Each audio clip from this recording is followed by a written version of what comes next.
I've had this for a while. Oops, where's your face, Optimus? Give me your face. Oh my gosh. More than meets the eye. Autobots, roll out. Yeah. Oh my gosh, that's way cool. You can go on Funko's website right now. I think it's still in stock. $18 plus whatever shipping and tax is and whatever else. But yeah, I was so worried about that. I remember when they announced it that they were going to do one, and I'm like, if you fools don't get the man, then there's going to be a problem. Like, yeah. I was not even going to get it. And then I saw like somebody posted, I'm like, okay, I know I'm paying attention to that voice for almost 40 plus years of my life. So like, you can't, there are people in the comments on the, is that? Yes, I can tell you it is. I've been listening to that voice for 40 years, both as Peter Cullen, as an evil version of Kit, and everything else in between. It's him. No, that's great. And it's so funny where, that voice is so hardwired into our childhoods. We could tell when it's not right. Yeah. Yeah, you could tell it's like, yeah. Yep. We can tell when it's not right. We can tell when it's Gary Chalk, which is more than fine. I don't mind him playing, Optimus in Armada or wherever he played him, but don't even get me started on Neil friggin' Kaplan. Oh, God. Oh, sure, yeah. Like, his voice was just bad. Mm-hmm. And then my other trick, of course. Go ahead. I don't even mind a David K. Oh, no, David's awesome. Yeah, no, I mean, animated out, and I gotta remember, don't spoil it for him. Don't spoil it. I'm like, he hasn't seen it. I can't. Yeah. Yeah. But then, of course, there's this. Yes. Very cool. I love that. The good old button. Pleasant surprise. Oops, I turned it off. That was the good thing about this is it has an on-off switch, so. Yes. Hey, Mike, we've been noticing you've been having a lot of problems lately, You should maybe get away. And, maybe you should talk about it. You'll feel a lot better. I go, no, it's okay, I'll figure it out.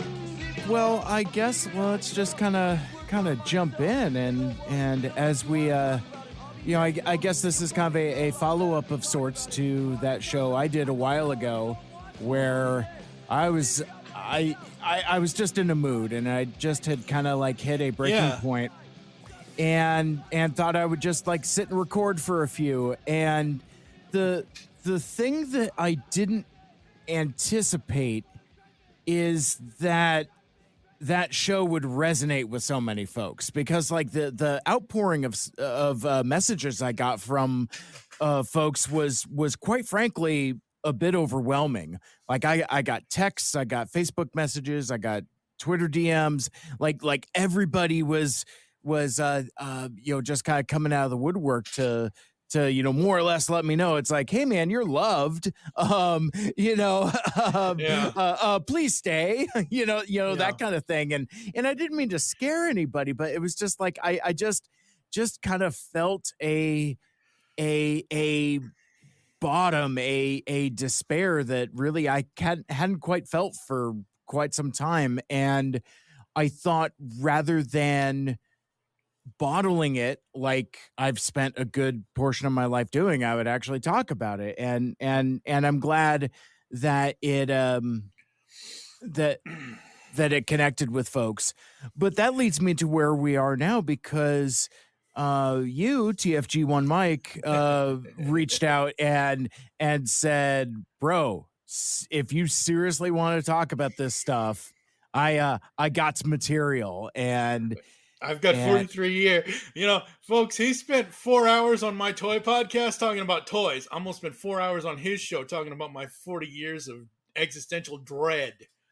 Exactly. So this is the existential dread of TFG1Mike, and then later on we'll talk about some of the history of GeekCast Radio and all of the 15 years of podcasting that you've been doing. And I've been seeing the post too. The 15th anniversary appears to be in effect.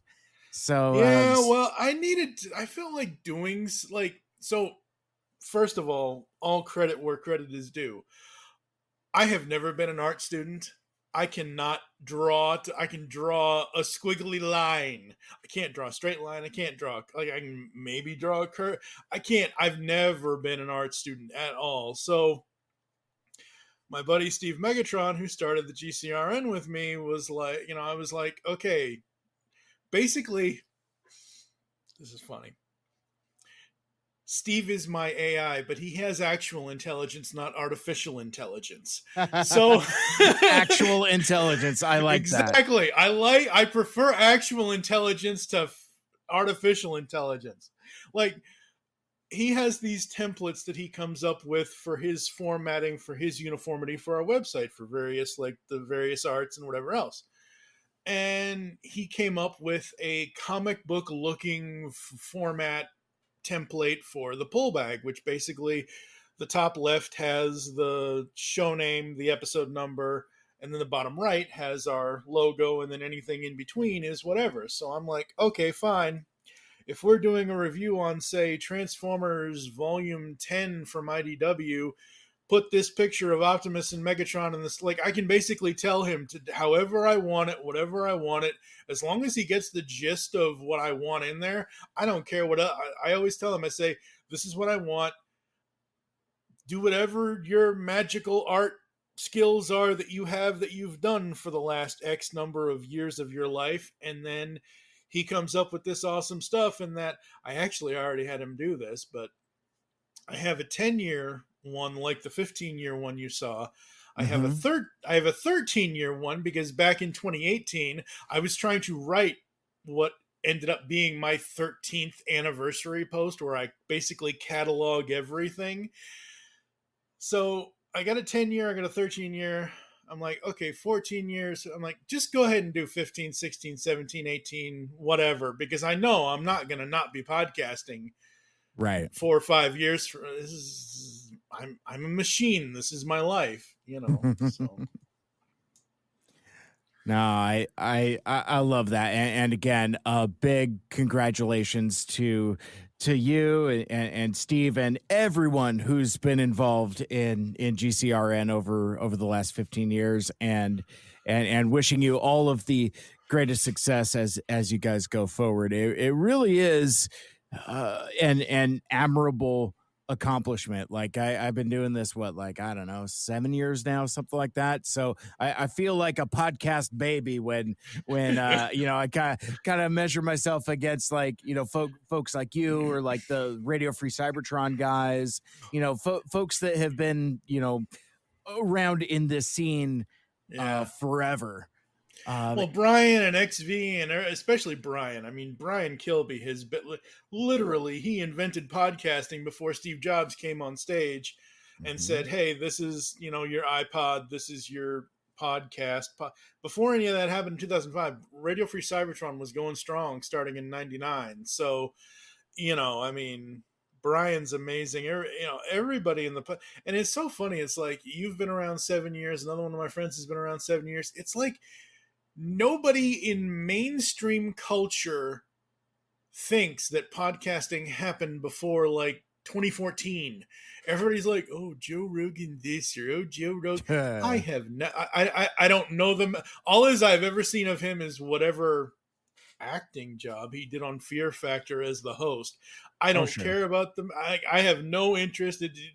Don't wish him any ill will or anything like that, but, like, zero interest in anything that he's doing it. But people are like, oh, Joe Rogan and podcasting. I'm like, it's been around way before him, right? It'll be around after he decides to give it up too. Right. Yeah. like he invented the thing or something like that. And it's interesting to kind of track the popularity of podcasting, because it really, I think, I don't know. Is it true crime that really kind of made podcasting take off in a big bad way? Well, I mean, technically, the pandemic really made everybody kind of notice, because everybody's at home. What the hell are we going to do? And I'm sitting here like, yes, pandemic is horrible. Absolutely. All of that. But, like, finally, you people understand the way I've been for the last X number of years of I sit at home by myself, editing podcasts, recording podcast, whatever I need to do to get this train going and keep it going and whatever else. Like, that's what I do all day long. And it's like, finally, people understand why I don't want to leave my house or apartment or whatever the hell you want to call this place. Sure. Well, let's kind of wind the clocks back just a little bit, because I'm sure we'll get into more origin story stuff as we go. But I guess kind of starting with the headline, because I'm going to put this episode out as Existential Dreadcast. Yeah, and X Dread, man, X gonna give it to you, that kind of thing, or whatever. More like Elon's gonna give it to you. Oh my gosh, so dumb. I've been making that joke all day. It's good stuff, man. And all the memes and all the gifs, and it just sucks. I mean, well, so to pivot for a sec, like I'm sure this won't be the first or last pivot joke that we make about couches and pivoting and whatnot, but I don't know what, a lot of us in our community, whether it's podcasting or toy collecting podcasting or whatever the hell, it seems like the same handful of folks have been kind of signaling the death knell of Twitter for a while. It's like, oh man, I'm leaving, and they almost never do. A few people have, but I don't know. How do you feel about the stay of Twitter? You sticking around? You going to get on the Mastodon or something like that, or whatever the hell? First of all, I don't have a power coin, so I can't get on the Mastodon. Right? I just maybe the saber-tooth tiger, maybe the White Falcon Zord, maybe, yeah, or dragons, or the Ultra. You need dragons. A flute for that, though. Oh, well.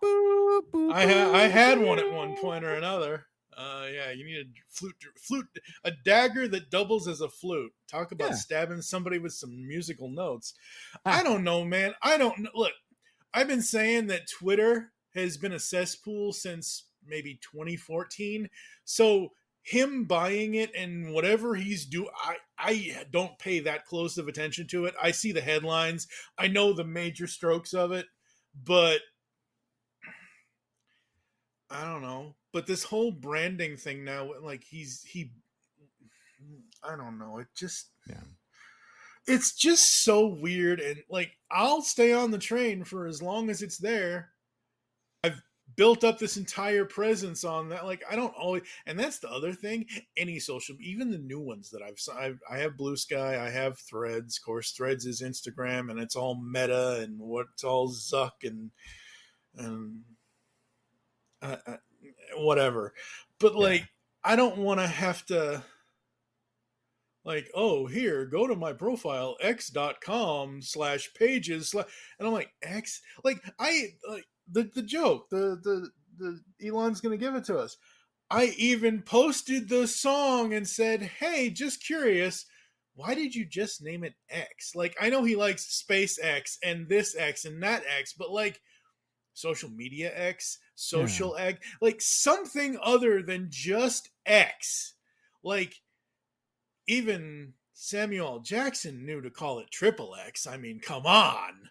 Right.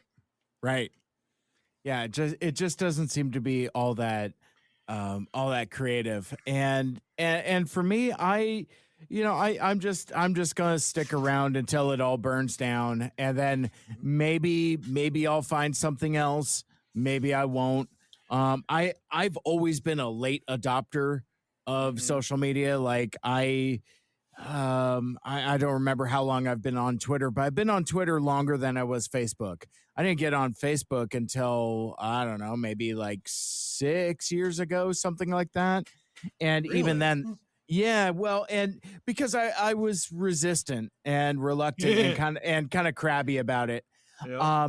Whereas it felt like Twitter was kind of more where my community was, and still kind of is. I mean, there's pockets of Transformers fandom, kind of, all across cyberspace, but there's there's a good concentration on Twitter or Yeah. X or whatever the fuck Whatever it is. But whatever it's going to call now. So it's funny because I joined Facebook in apparently my entire social media life started 15 years ago. May of this year was 15 years for me on Facebook. Twitter, let's see, where is I joined Twitter in July of 2000. In July, podcasts grow there. July of 2008. So yeah, pretty much everything for me runs back to 2008. I mean, I had been on, I had email, we had the old, but like the internet, the way it was at the end of the 90s compared to what it was, like, let's take 98 to 2008. Though that decade, those 10 years, the internet changed so much. And I know between 98 and when it first started, like, it was IRC chat, it was this, it was that, it was all the text, it was the cyber space groups with the cybernetic space cube for all the Transformer stuff. I wasn't in on any of that stuff, but I was sure in on Yahoo Messenger and Yahoo chats. And I swear, if I hear that stupid modem one more time, Mr. AOL voice, like, but like 2008 was pretty much, I was kind of on it. In 2006, I was kind of on. Where I started listening to podcasts was like late 2006, early 2007, because at the time I wanted to listen to an old radio station in Boston that I had listened to my whole life. And they were doing live broadcasts and doing podcast versions and things like that. I'm like, oh, okay, cool. I can listen to the old station. Yay, that's awesome. And then I just kind of branched off. And like I said, in 2005, when Steve Jobs was like, podcast, I'm like, oh, okay, what's this? And then I found a whole bunch of stuff that I started listening to, and I've been listening to the stuff ever since. I mean, some shows have come and gone and whatever else, but I mean, wasn't until I started listening to Steve on his All Things Transformers show, and he knows this, but he released All Things Transformers version 1.0 episode 8, and it was him without his then co-host, which that's a whole other, I don't even want to get into that, but that's a whole other, but it was him by himself, and he was struggling, and I'm like, pick it up, pick up the pace, get into it, feel what you're talking about. And I messaged him, and we went back and forth. Next thing you know, I'm on like 3 of his episodes. I create the TFG1 podcast, and all of that, and we've just gone from there. Nice. So. See, I love hearing those kinds of stories, because like I've talked to a handful of different folks that are kind of like, yeah, I just kind of pushed my way into this. It's like, it was something I was into, and yeah, I just kind of wanted to be a part of it. I've done that with with some of my buddies' podcasts, and it's kind of interesting to kind of see what I call with all the humility possible, the Mike Seibert effect, where as episodes get longer and more esoteric and more philosophical, I feel sorry for my friends from Autopod Decepticast, because like they had a pretty tight show before they got in touch with me, and now it's all mental health and booze talk, and I love it. But. So it's funny you say that, because it's basically what you like. They were the A team in 2010, and you were Rod Pike. You came in there with a rocket launcher and just blew up the whole damn thing. Yep. But no, like for me, it's like I always want. Like I said, I'm listening to ever since I was a kid. Growing up in Massachusetts, I lived an hour south of Boston. We were in Kingston, Plimpton, Plymouth area on the South Shore, and I was always, of course, in the 80s. Well, what did we do? We listened to the radio, we watched television, we read books, we played board games, played cards. Like, we didn't have the internet. We had, by the time 85 rolled around, yes, there was Nintendo, yes, there was Sega, there was this, there was, sure, fine. But like, there was no internet in the 80s. And So we listen to the radio. And I'm all about the morning show. Because I will, like, whenever we end up not doing this right now, however many 4 hours that takes, uh, um, like, I'll go to bed or whatever. Like, say I go to bed at midnight. Most likely, my internal clock is going to say, "Okay, it's 5 a.m. Time to get up." So, Yeah. because I was always up, my bus to go to elementary school in the '80s came at 6:15 in the morning. So I had to be up, showered, ate cereal, listened to a little bit of the morning show, and then off to school. So I am a morning person, even though sometimes I'm not. So listening to morning radio has been my whole life. So I always wanted to be somewhere in radio, whether it was getting the coffee or making the copies or whatever. I just wanted to be that fly on the wall. Like, I didn't necessarily want to be on air. I didn't want to be a radio DJ or anything like that, but I loved seeing what they did, and I wanted to be in there, just in that atmosphere.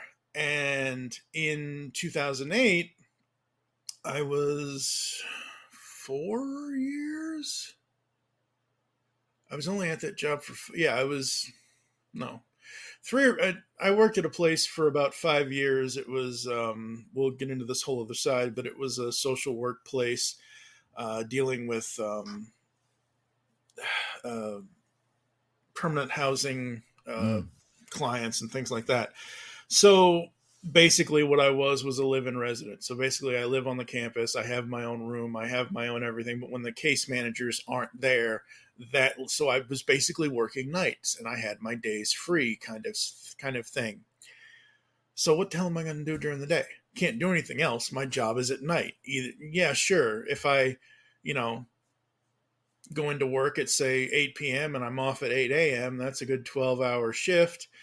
And I hand it off to them and I'm like, okay, well, I have the next 12 hours to either sleep or do whatever other daytime things I need to do.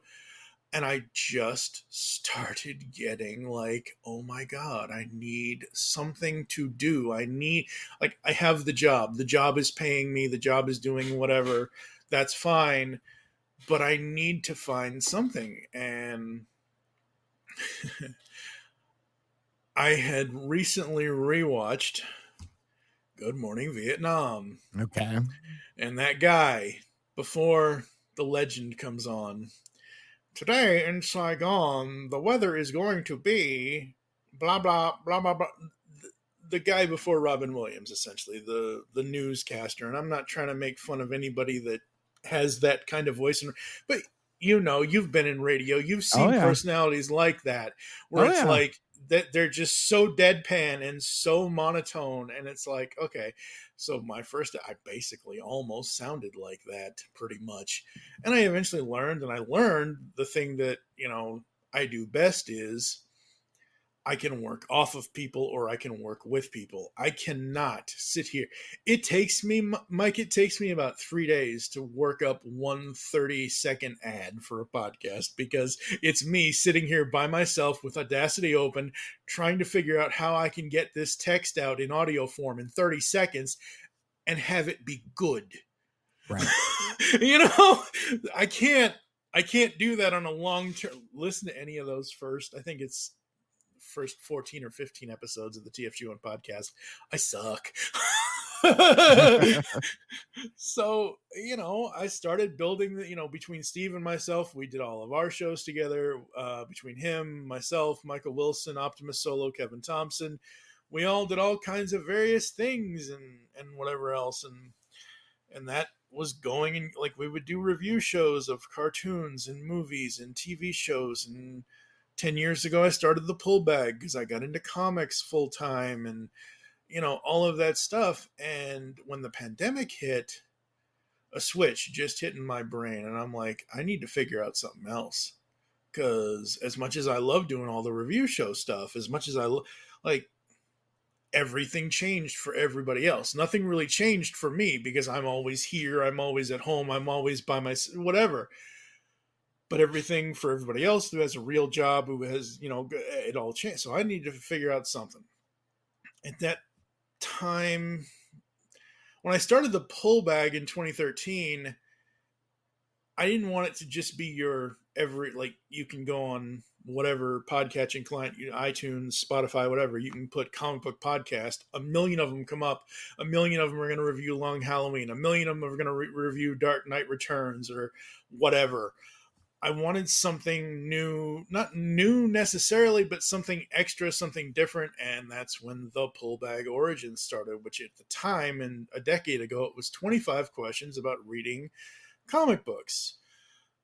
When the pandemic hit, I'm like, and even before then, we had expanded it to all things Transformers. There's 25 or so questions for Transformers fans. There was some other whatever.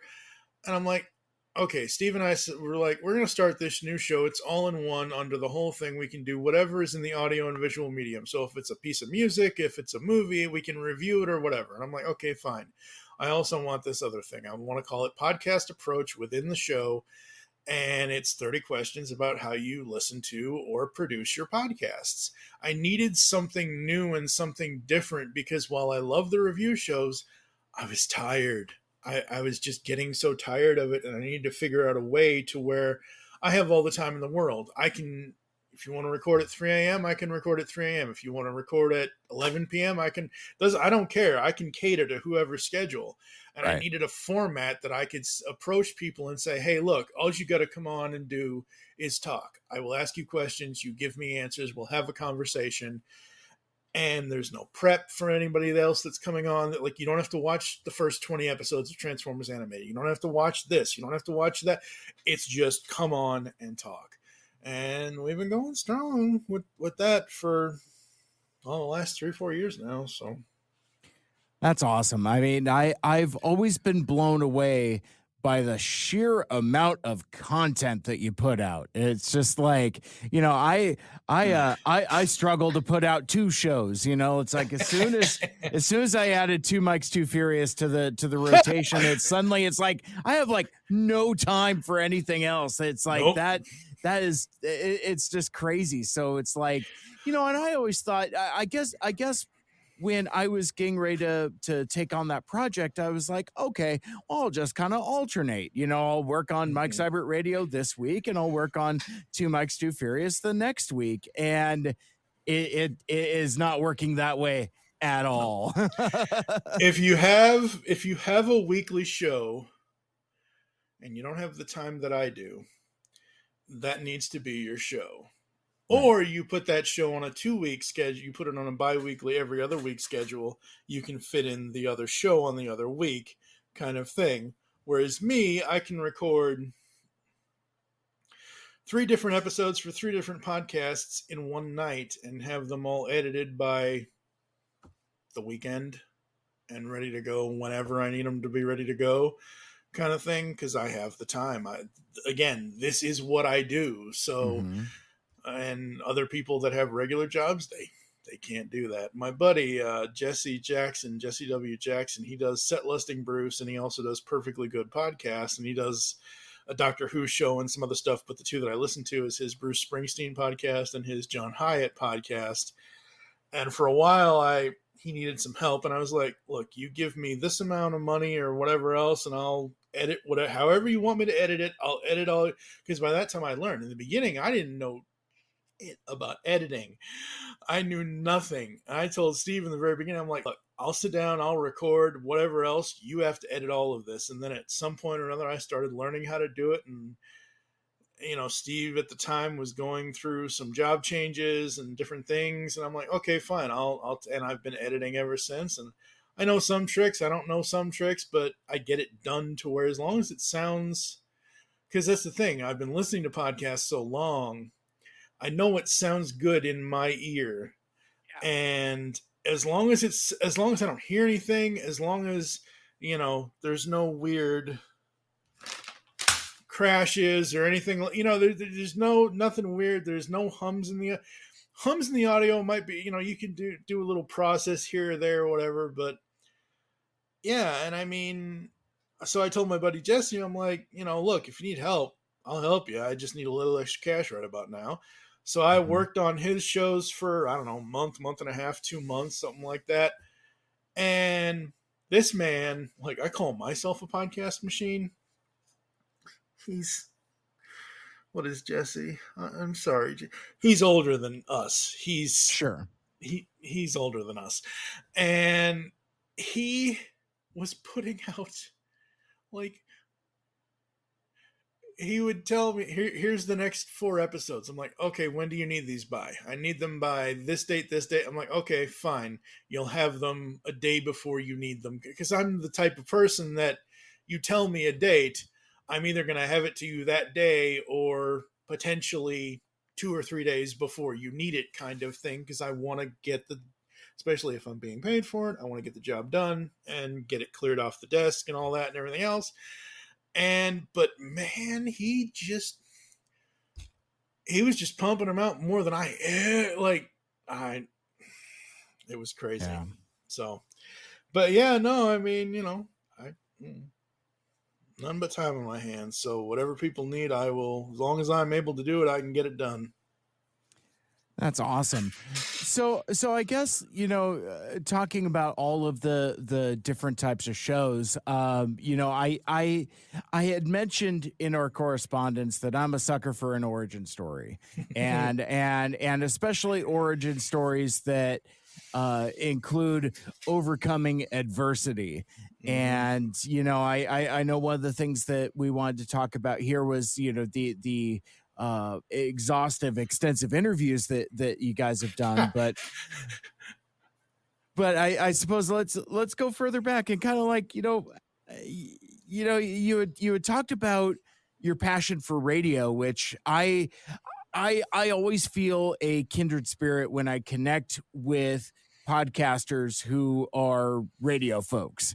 It's like, because really, I mean, podcasting is just kind of like an extension of radio and talk radio and that kind of spoken word format, which I, and it's so funny too, to kind of get esoteric and philosophical here. I do think it's kind of funny where, a lot of my exposure growing up was in music radio and, just the hot rockin' flame throwing DJs on the radio and things like that. And really talk radio wasn't really looked upon that favorably or that affectionately. It's like, yeah, if you listen to talk radio, you're either a raging conservative or some kind of weirdo, just some like paranormal type folks or something like that. Yeah.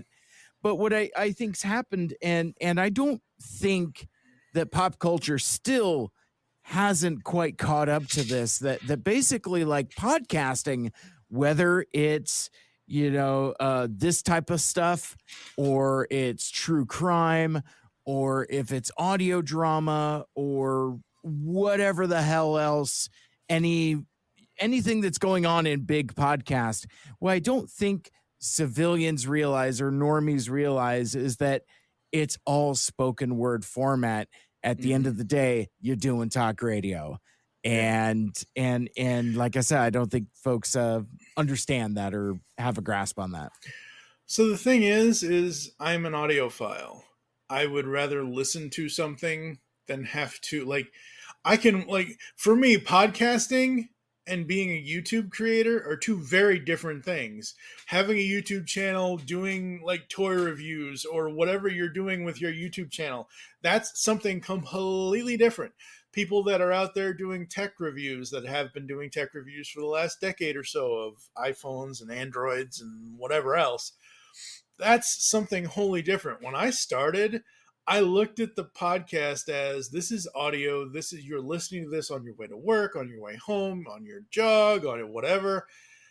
But I wanted it to be a television show at the same time, an audio television show, essentially. And we've learned over the years we can't do that all the time. But like, I was putting in like 3, 4, 5, 7 minutes of audio from like the Generation 1 cartoon or from animated or from whatever. Like, I've obviously cut back on all of that. But like, when we started, my thought was, the first thing people need to hear is, if we ended up getting interviews, we would have whichever interviewee do this. Hi, this is Dan Gilvazan, and you're listening to GeekCast. Obviously, I'm not Dan Gilvazan, but like, I have this standard script or this standard line. Anyone who wants to say, hey, this is blah, blah, blah, you're listening to blah, blah, blah. That's the line I usually put in front of everything. And then it'll have whatever theme song it is, and then it'll have me or whomever else. We'll cut to another, like if it's an episodic thing, like you guys are doing TFA right now. Yeah. What episode are you up to? You just released episode 10. 10. So 11's coming up. Yeah. So what was 10 was the spider. It was the black arachnia. It was the Alita 1 black. Okay. Anyway, but like you take a 30-second clip from that, you say, okay, well, here's a clip. We'll come back with our, so you break it up into sections of the audio of having this here, this here, this here. And that was what a review podcast was to me. It was having us do the intro. You hear a clip of whatever we're going to be talking about. We come back and talk about it. You hear the next clip for the next episode, whatever else. That's a review podcast. Now, people in 2020, they're rewatch podcasts. I'm like, freaking. Yeah. But it's all audio. There's no video. Like, I don't ever put that. Like I said, you can't see me. Like, I don't do video. I do. Yeah, exactly. I don't do video. I don't do like. It's perfectly fine if I'm like on your lovely show here.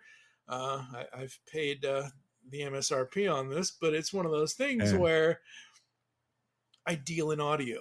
I only want to deal in audio because every time I've tried dealing in video, it screws up my audio. Like something will happen in the internet connection, and I have fairly fast internet, so but something might happen to where it screws up part of the audio recording. I'm like, this is why I don't turn the damn cam.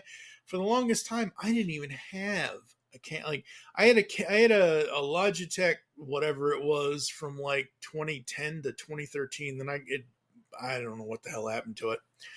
And I got another one recently because somebody was like, oh, well, we have this video version of our podcast and you have to be on camera. I'm like, oh, okay, fine. It's the only way I can be on your show, which I still haven't been on that show yet. And I'm not going to say what show it is. But, and I'm okay. But for my own shows, it's like, nope, audio only. Less headache for me in the long run. Yep. And the other thing with my shows is they're all recorded and they're all edited. So I have full control over whatever anyone on the recording is saying. Like, don't try to fill a silent. I hate filler words. Hate them. Absolutely hate them. If it makes me, I'm not talking, but it also is anyone else. So I look at myself first. If I'm going to say, like, if I'm stumbling over the words to find the reason why I love Hot Rod / Rodimus Prime, which that will never happen, but it's like, I don't really, know what I am, cut all of, take a little razor blade, digital razor blade, cut all of that out, because all of that is filler that nobody wants to hear. Right. Yeah, exactly. So from there, I forgot where we were. We are going back to the past. Yeah, we're still going further and further and further back to the past. I guess kind of the lightning rod or light bulb moment, I suppose, for GCRN, and how do we get here? How do we get 15 years later?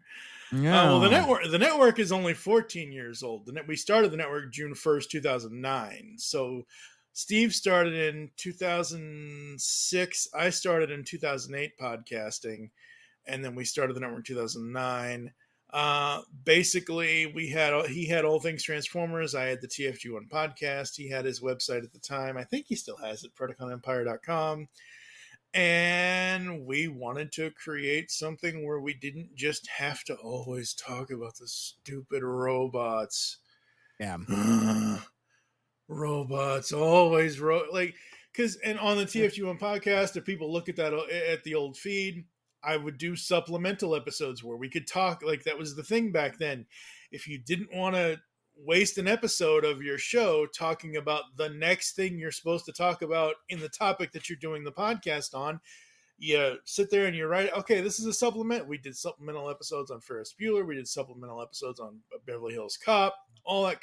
So, we wanted to step out, and we were geek. We weren't just Transformers geeks. We were geeks all around, and we wanted to create something that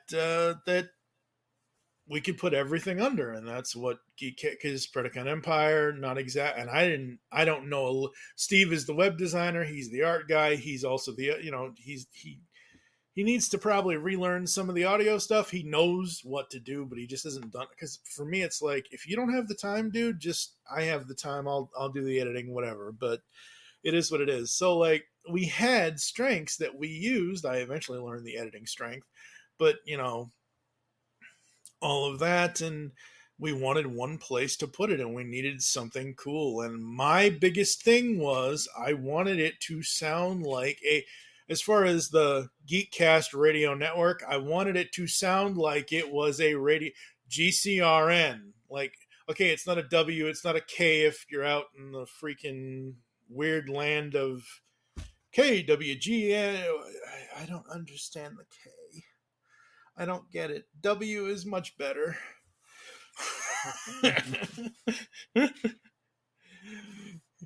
You people out there with the K's, man, I don't get that.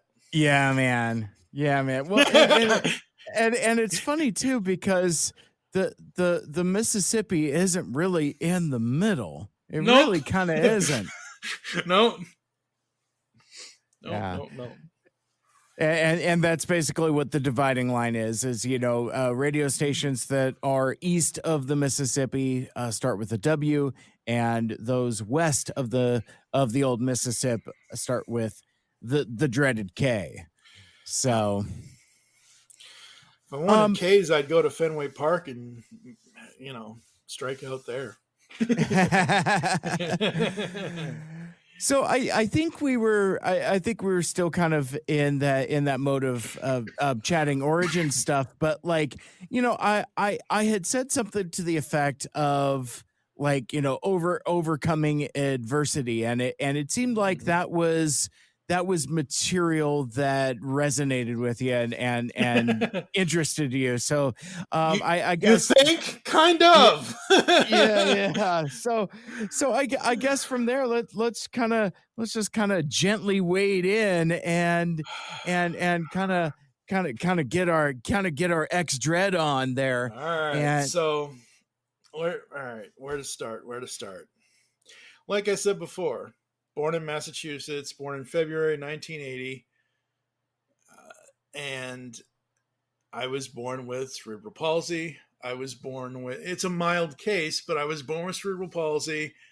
I was born with optic atrophy with nystagmatism. So optic atrophy is nerve damage. No LASIK is going to help my eyes. So technically I am legally blind. It's kind of rewinding and fast forwarding at the same time, because I didn't find out about part of the cerebral palsy part until way later in life. So you hear the term cerebral, okay, that's the brain. Palsy is whatever it is. Like I said, basically for me, my right hand and foot are smaller than my left hand and foot. And yes, I can walk and all of that stuff, but my balance is all screwed up and everything else. But with my right hand, I can grip things as long as I have my left hand. Like, let's see if I can do this. I don't know if I wasn't trying to do that, but like, basically in order for me to hold Optimus here, like, I have to be making if I let this go, this hand is going to let it go. So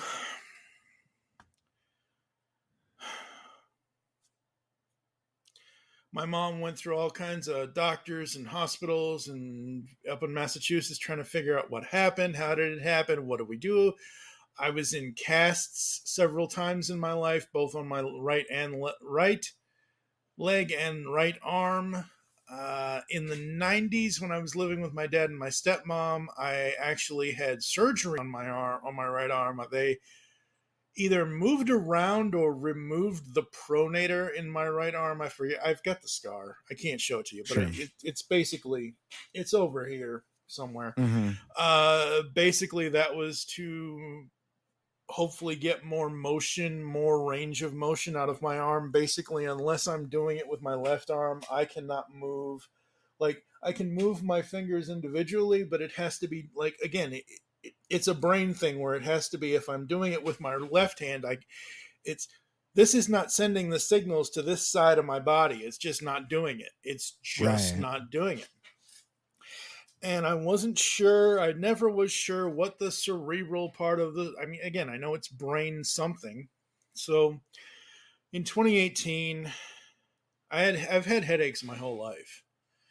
And most people will be like, oh, it's a migraine, or it's a tension headache, or it's this, or it's that. And if I take some pills, if I take some, whatever, insert whatever pain pill you want to take, it'll go away. Well, my headaches got worse and worse and worse and worse and worse. And my lovely, now, which we'll talk about a little bit later, but lovely Karen, who passed away 2 years ago this November, unexpectedly, we were in the middle of a grocery store in Chicago, somewhere, I forget where we were, and I had a headache coming on. I couldn't look at anything, could not look at the cereal on the shelves. If I tipped my head up, not that I wanted to look directly at the indirect light, I didn't want to look at the, but like, couldn't look at any, like, having huge light sensitivity issues and everything else. I turned to her and I said, hon, we either need to check out with what we have, or we need to leave this car right here, because I need to go home and be in a dark room and not have any light whatsoever.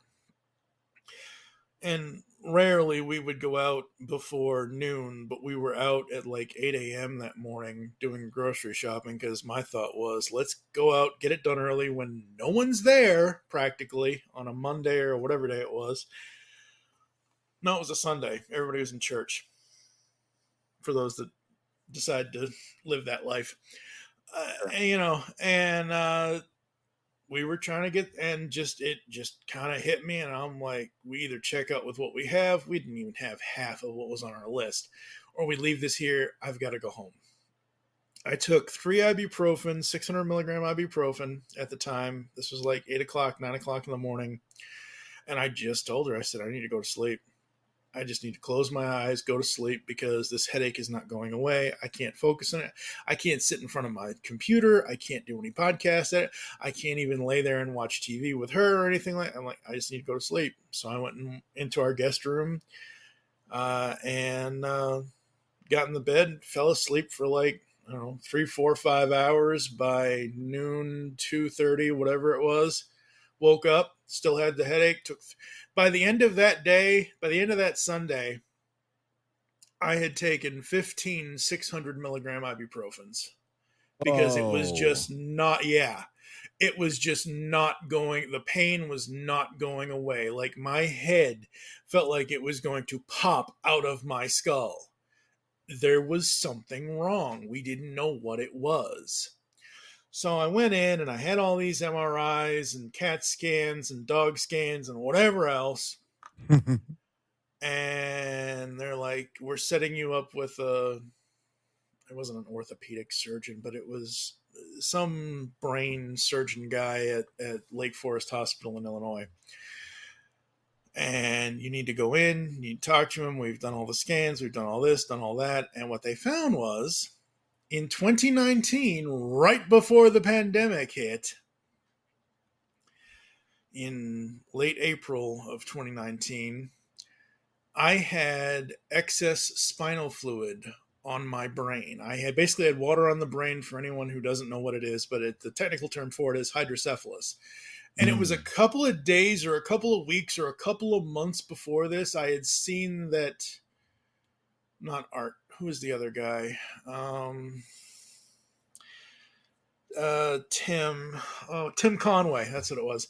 Tim Conway died of this exact thing, hydrocephalus. And I went into the surgeons that Monday or that whatever day it was, and he said, yeah, or no, it was whatever. I'm screwing up the days, but basically Monday, May 6th, 2019, I went in for brain surgery. I don't have robot parts in me. I'm not a transformer, sadly. Not that I wanted robot. There's no shunt in my head. There never was. They only just drained the excess. They put a drain in, and they drained it off my brain. And I've been I get headaches every now and then, but nothing like what it was before they did the surgery. What they found, though, was interesting, and this is the part that I never knew. Most everyone that isn't born brain damaged, everyone that's born normal, you have what's called a corpus callosum. This is the thing that separates the left and the right brain hemispheres. So instead of having two, lap pools in my head, I had a huge friggin' lake in my, it was just there was no corpus. There would never. It's something that happened when I was in my mom's womb back in late 79 or whatever it was, where it just never developed. I've never had it.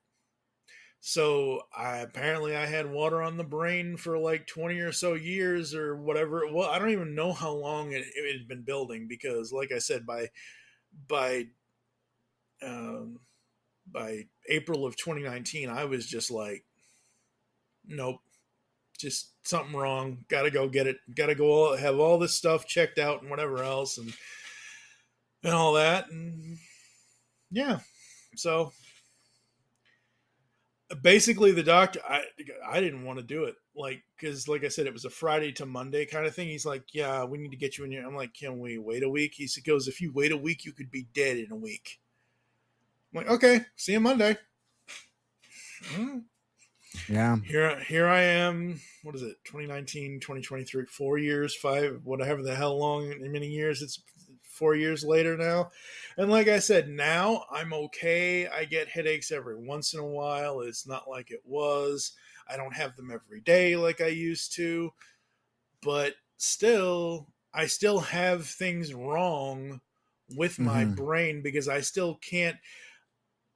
I can think and I can do productive things, but I get things switched around. It's not necessarily ADHD or anything like that. It's not, whatever but unless I listen to it back, or unless I, whatever, I'm probably not going to remember certain things.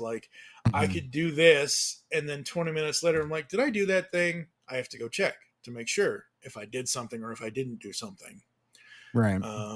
Which is weird, because as a kid, I remembered all the phone numbers I ever had. I can still tell them to you to this day. Not that they work anymore, so it doesn't really matter. But it's one of those things where it's like I remember all my old phone numbers. I remember all of my family's old phone numbers, because again, growing up in the 80s, we didn't have these candy bars that are metallic with screens that just, here's your contacts. Okay. I don't even remember the last time, other than a phone number that I've never dialed before. I don't remember the last time I actually dialed my dad's phone number. It's just dad's numbers in my phone. I'm just going to hit dad shop and call my dad, whatever else. But I can cite these because I'm pretty sure they're not in use anymore.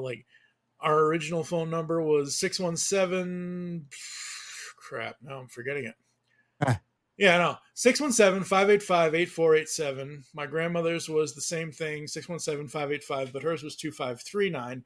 Strangest thing was, my mom wanted us to change phone numbers when we moved from our apartment to the house that my uncles had built for us.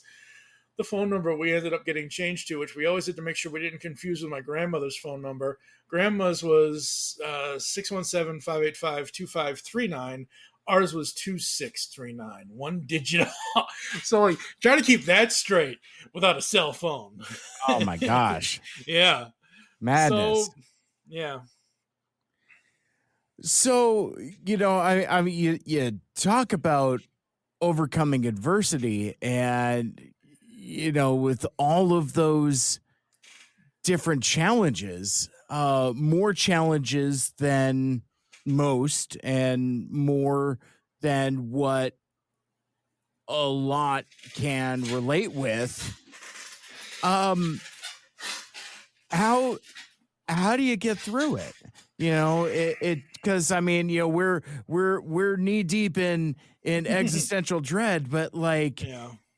you know, we had chatted offline, you know, about like, you know, Yeah. bouts of depression and fits of depression, I and you know, I that's sent him like 20 different links, folks, to make sure he had his research like keyed to a T on this stuff. But yeah, I don't know. Like, you know, I've always had like, am I a negative person? Do I have negative thoughts? Do I sometimes let my negativity creep in? Sure, absolutely, all the time. Like, I can't stand AI. I think it's going to be the death of the human population. It's just not like it. Like, I'm a lazy person. Trust me. If I want to be lazy, I'll be lazy. But I ain't going to be so lazy. Like, I would rather write out a podcast intro for you or for whomever than say, "Hey, Chat GPT," or "Hey, Alexa." Yeah, I know everyone's thing just activated. You know, do this for me, and I'm like, no. I want to sit here and like. You've been in radio how long, Mike? 8 years? Longer? 8 years, yeah. Okay, you've been in so 8-year radio veteran Mike Seibert is now on the GeekCast Radio Network's blah blah blah blah blah blah. And we're going to talk about his Transformers or like I just came up with that just now. I didn't have to write it down. But I would rather write out my own thing than have some thing that I can't see or don't know about try to tell me what to say. Like, Right. you know, like bouncing ideas off of each other, making like whatever, like, you know, just like having actual creativity, not just, I don't have time for this. Let's just have the robots do it. Like, no, that's not what they're there for. AI is perfectly fine if you want to use it as a tool, if you want to use it to learn, or if you want, but like, that's fine, whatever. But like, some of the people that are using it out there that are just using it because they don't want to do the shit on their own, and I'm sorry to curse. That's fine. You know, the E is for evidence. Yes. Yeah, no, you're good. It's just one of those things where I don't know, man. Like, I come from a generation of imagination is every, you know, what did Sesame Street and Mr. Rogers and all those children's programs back then teach us? They taught us how to use our imaginations. And I think imagination, I'm not a parent, I never will be a parent, and partially the reason why I will never be a parent is because I don't want first of all, I'm too damn old at this point. Second of all, I don't want any child I might have brought into this world to be treated the way I was. I didn't know what the hell I had as a kid. I knew I was disabled. I knew I was learning disabled. I got made fun of all of the time because little Mikey couldn't ride the swings the right way, or little Mikey couldn't play this or couldn't do that or whatever. And it's like, okay, sure, fine, whatever. But I'm sure there's plenty of, like, I don't have the picture with me and I don't have a controller where I could actually show. No. All right, well, this isn't going to be. But basically, I have a picture somewhere and I'll send it to you. But basically, I can play video games one-handed. Like, can nobody, to my knowledge, play video games one-handed? Like I can take a Nintendo, a regular Nintendo NES controller or a Super Nintendo controller, even though I don't want to, but a Sega Genesis controller. I basically hold it with my pinky. Like, I basically cradle it in my hand, and then I use my thumb and my index finger for the D-pad and the buttons. So I can do that. I've done that my whole life. I remember in Christmas of '92, I finally got a Super Nintendo. I spent all Christmas Eve, Christmas morning into Boxing Day, December 26th, playing Super Mario World. Like, anytime I wasn't sleeping, I was playing Super Mario World one-handed, you know, kind of thing. And it's just, that's just something I can do. But the other stuff that I can't do, like, I played sports somewhat. I played kickball is, we can get into whole analytics of what is and isn't a sport, but like I played kickball, I played hopscotch, I did all that. You know, I did it the best I could, but like I was not going to be the star quarterback of the high school team. I was not going to be the star hockey player. I just never was going to do that. And it somewhat pisses me off because even though it wasn't my mom's fault that I was born this way, but like, you know, I would have been a completely different person, most likely. I would have probably went out for sports if I didn't have this damn disability. And if I didn't go through having all these kids, that's why my skin is like, forgive me, listeners, and I'm sorry for anyone who gets offended. 40 years ago, there's no such thing as, I mean, yes, there was there's certain things you say and you don't say, but like, I like Hot Rod. Optimus Prime is not my, you know what I mean? Like today people would be like, blah, blah, blah, blah, like writing a 40-page forum comment as to why I'm wrong on why my favorite character of whatever friend. No, like shut up. Like, come on, like get over it. Like, you know, and I think where if I don't have a positive outlook, or if I don't have if I don't at least keep the hope alive, then I'm truly dead. Because I really have nothing else to look forward to. You know what I mean? Like so I got to find the positives where I can find them. And I always try my best to put my smallest foot in reverse or whatever. I don't know, dude. It's just one of those things where there were several things as a kid I was taught you don't talk about. You don't talk about politics. You don't talk about how much money people make. They're just certain topics that are none of your damn business. Like, and it shouldn't freaking matter. It should not freaking matter whatsoever if this person over here is a Democrat and I don't give a crap. They're all corrupt. It doesn't matter what animal you are or what's like. But again, growing up today, I could not. I just, if I was a kid today, I don't know, man. I don't know how. And look, I have a lot of friends that have children and they're raising their kids that, you know, right and all that stuff, whatever else. But like, when I say kids today, I mean like people, strangers I don't know. Yeah. You know, yeah. and I see things online or on this or on that or whatever, and I'm just like, what? But again, I really shouldn't say anything, can't say anything because I don't have kids.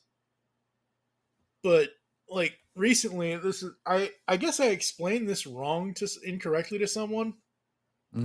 Recently did an episode with a friend of mine who has 2 children.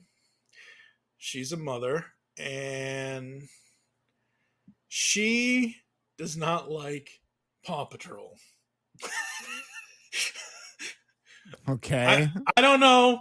You can listen to the episode, whatever, but she made a post about Paw Patrol and what children's television programming nowadays is trying to teach kids versus what we were taught and I'm like, hey, you want to do a podcast on it? Never seen Paw Patrol in my life. We're not actually reviewing Paw Patrol. I'm giving her a platform to discuss this.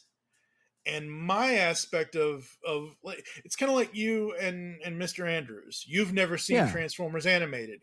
He's watched it so many times it's burnt into his skull.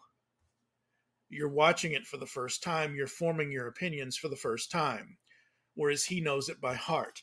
The way I saw this was she has watched all this stuff because she has children who are X age and X age. They're you know, I don't think they're 5 and 8, but you know, they're in that age range of kids watching Paw Patrol.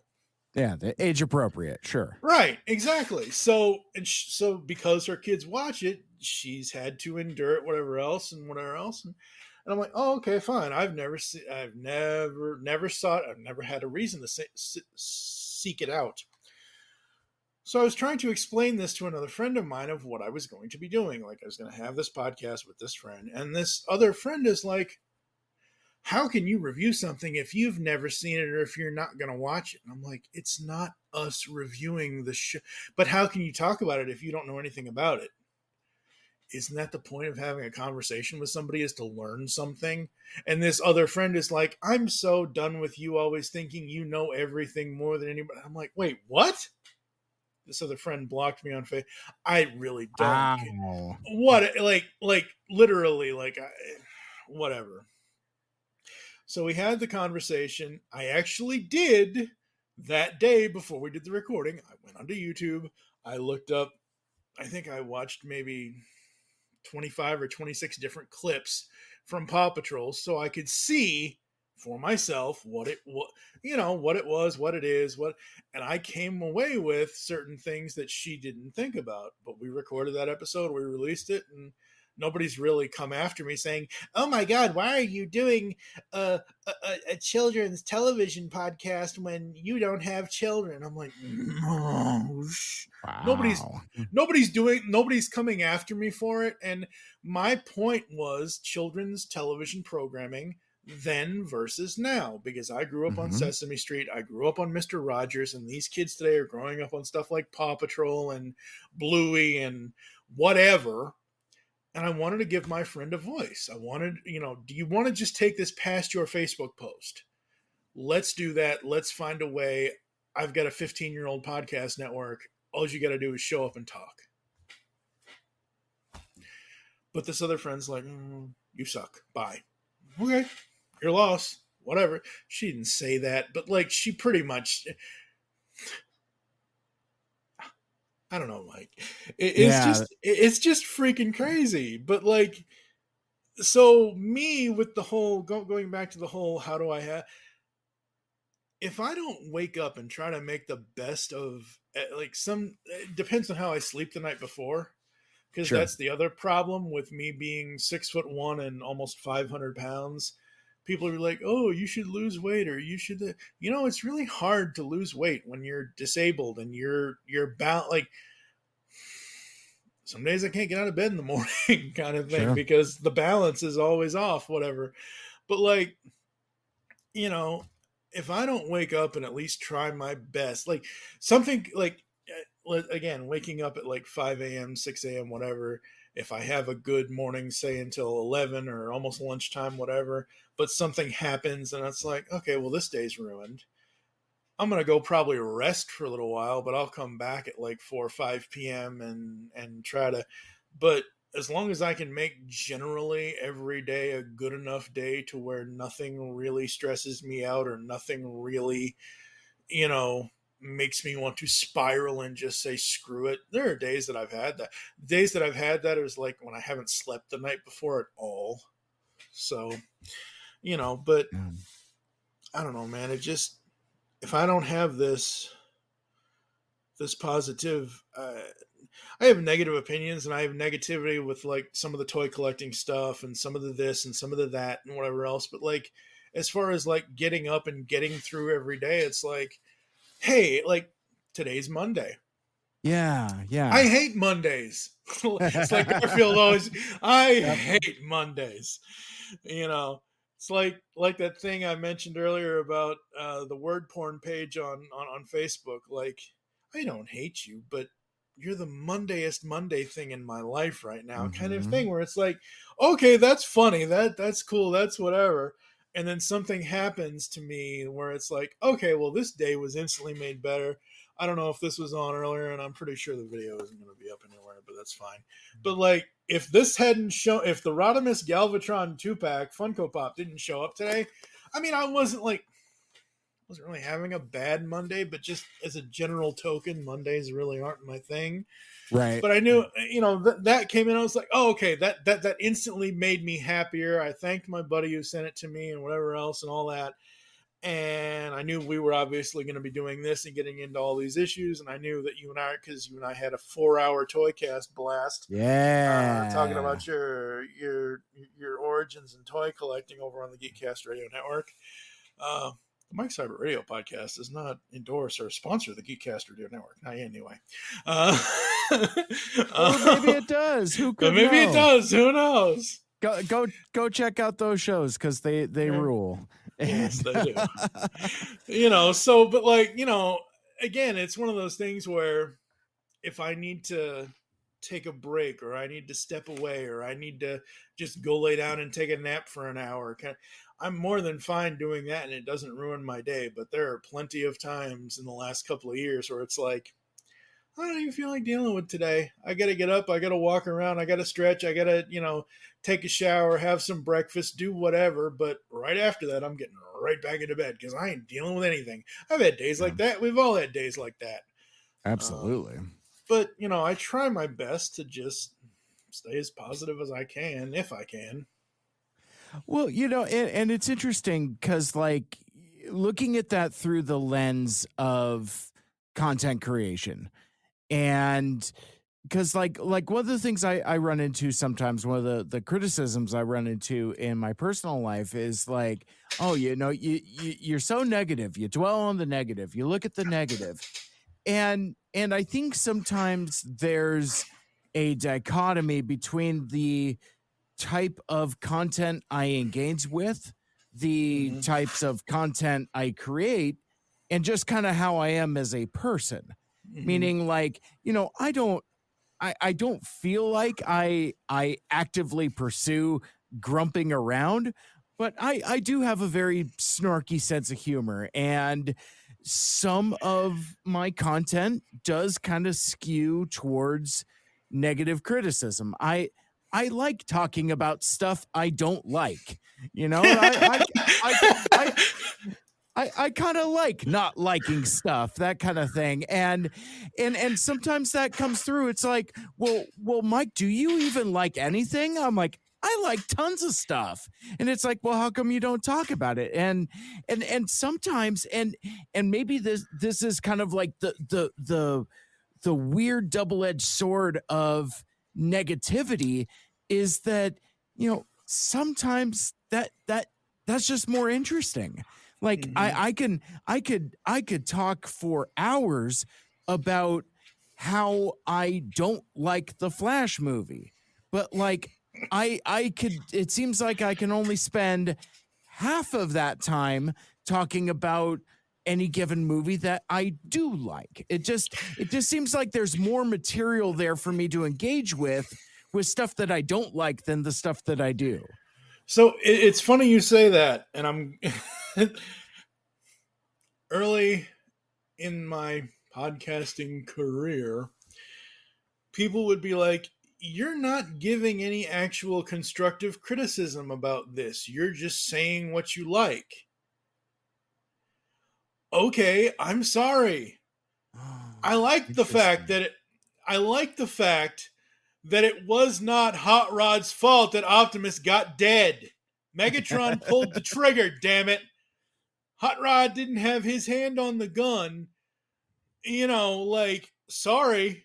But, like, again, maybe I need to be using AI for certain descriptors because I'm like, oh, that's awesome, or oh, that's this, or oh, I liked that because of this, or oh, I liked this because it's fun. I really freaking hate blah blah blah. Yeah, it takes a lot more energy to put the negativity into it, but the reason why you don't like something is you probably have more reasons why you don't like it versus reasons why something. When you like something, you like it's. You've seen The Jackal, right? Oh yeah. Oh yeah. Okay. Yep. His lady there, the one that the Richard Gere's love interest in that movie, where, you know, they love completely, they hate completely, they love who they love, they hate who they hate, blah blah, whatever. It's one of those things where, being from Boston, we are very set in our ways. We are very, like, if we like something, we like it. If we don't like it, we don't like it. You're going to hear about it either way, but we can probably give you more reasons why we don't like something versus why we like something. Like, not everything has to have constructive criticism. I mean, my grandfather and two uncles were in construction their whole lives. They were carpenters. That, like, construction is hard work, especially when you're forming opinions. I like that. That's funny. Like, it's just, do I really need a laundry list of telling you why I like every single second of the Transformers the movie? No, you should know by now. And again, we also surround ourselves with like-minded people. We may have different opinions about certain things. We may like different characters. We may this, we may that. That's fine. But we like the thing as the general connector for us. If you like the thing, your opinion may different than my opinion on whatever, whatever it is. Like, Megatron and Galvatron were the same guy. End of story. The only time they were different is in IDW. Right. But I don't know. It's just crazy.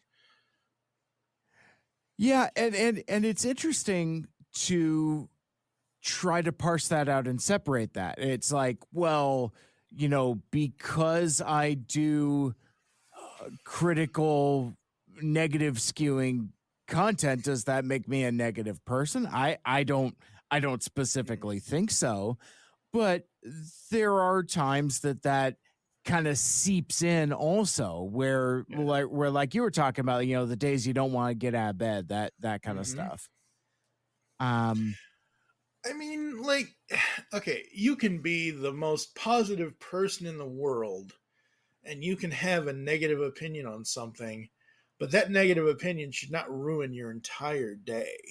You could be the most negative person in the world and have a positive opinion about something, but it depends on where your level of emotion is on that whatever day it is. Like, if you're skewing, like, give me an example of how you skew negative on what you're doing on your show. Oh gosh. I'm putting him on the spot on his own show, folks.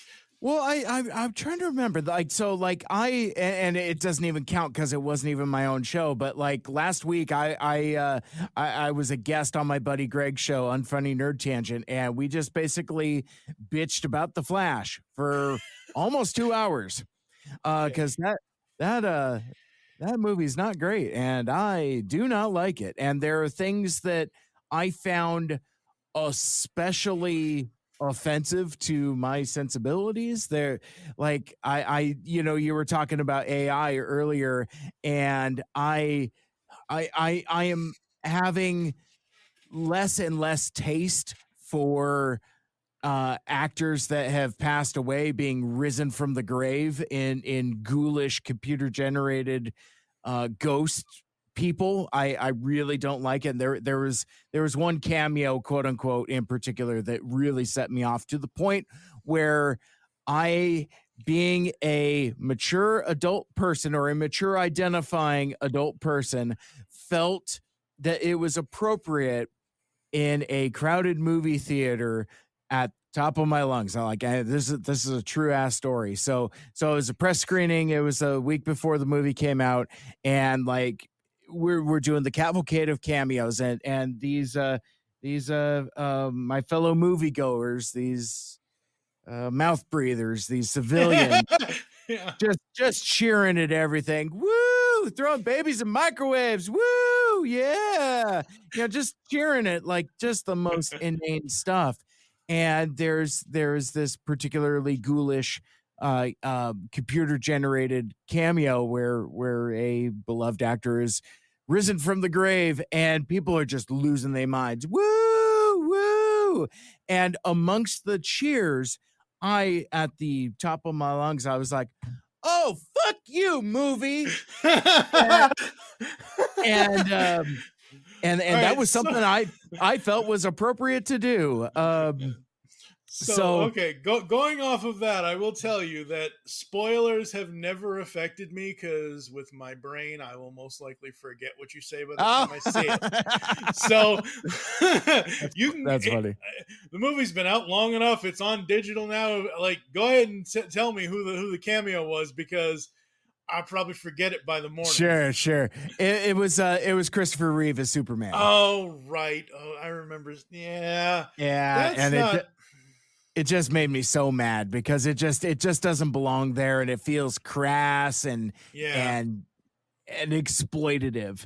And the rationale that I've been giving is like, well, somebody from his family must have bought off on it. And I'm like, I don't know that that's specifically true.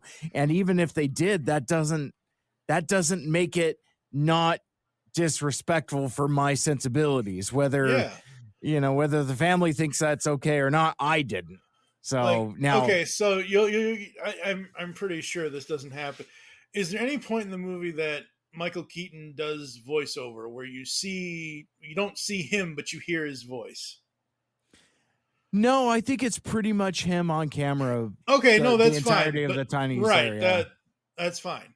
My point in asking you that is, if they had done something to add another specific Batman, especially after it's only, I would not. I don't care about Michael Keaton. I don't care about the Batwing. I don't care about any of the awesome stuff they threw into that movie to make it Batman's movie. If they tried to put Kevin Conroy's voice in there, I would have. It was too close. He's only been gone for what, a year, 2 years. Yeah, I forget when he passed. He passed recently in the last year or so. And like, if they had done that, like, even if they used old clips from BTA, like, no, don't. It's like you make a joke about something, you're like, oh, too soon, like too soon, yeah, way too soon. But yeah, man, I don't know. It just, I'm tired of Hollywood. Yep. I'm tired of the business. I'm tired of the business of Hollywood. I'm not tired of the people who portray the characters or the actors who do what they do, but like just the business of Hollywood. I miss the days where we didn't, and I know this is the internet's fault, but we didn't know what was going to happen before we saw the movie, or we didn't know if a movie was even coming, or like you had to look in the newspaper. You didn't know if a Beverly Hills Cop 2 was ever going to come in 1987.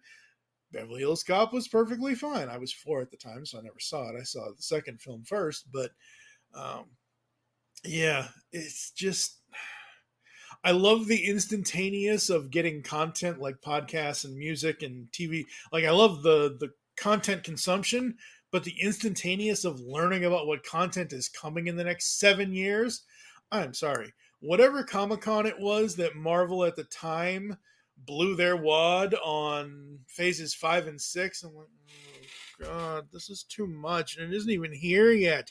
And now, of course, Hollywood. Wow.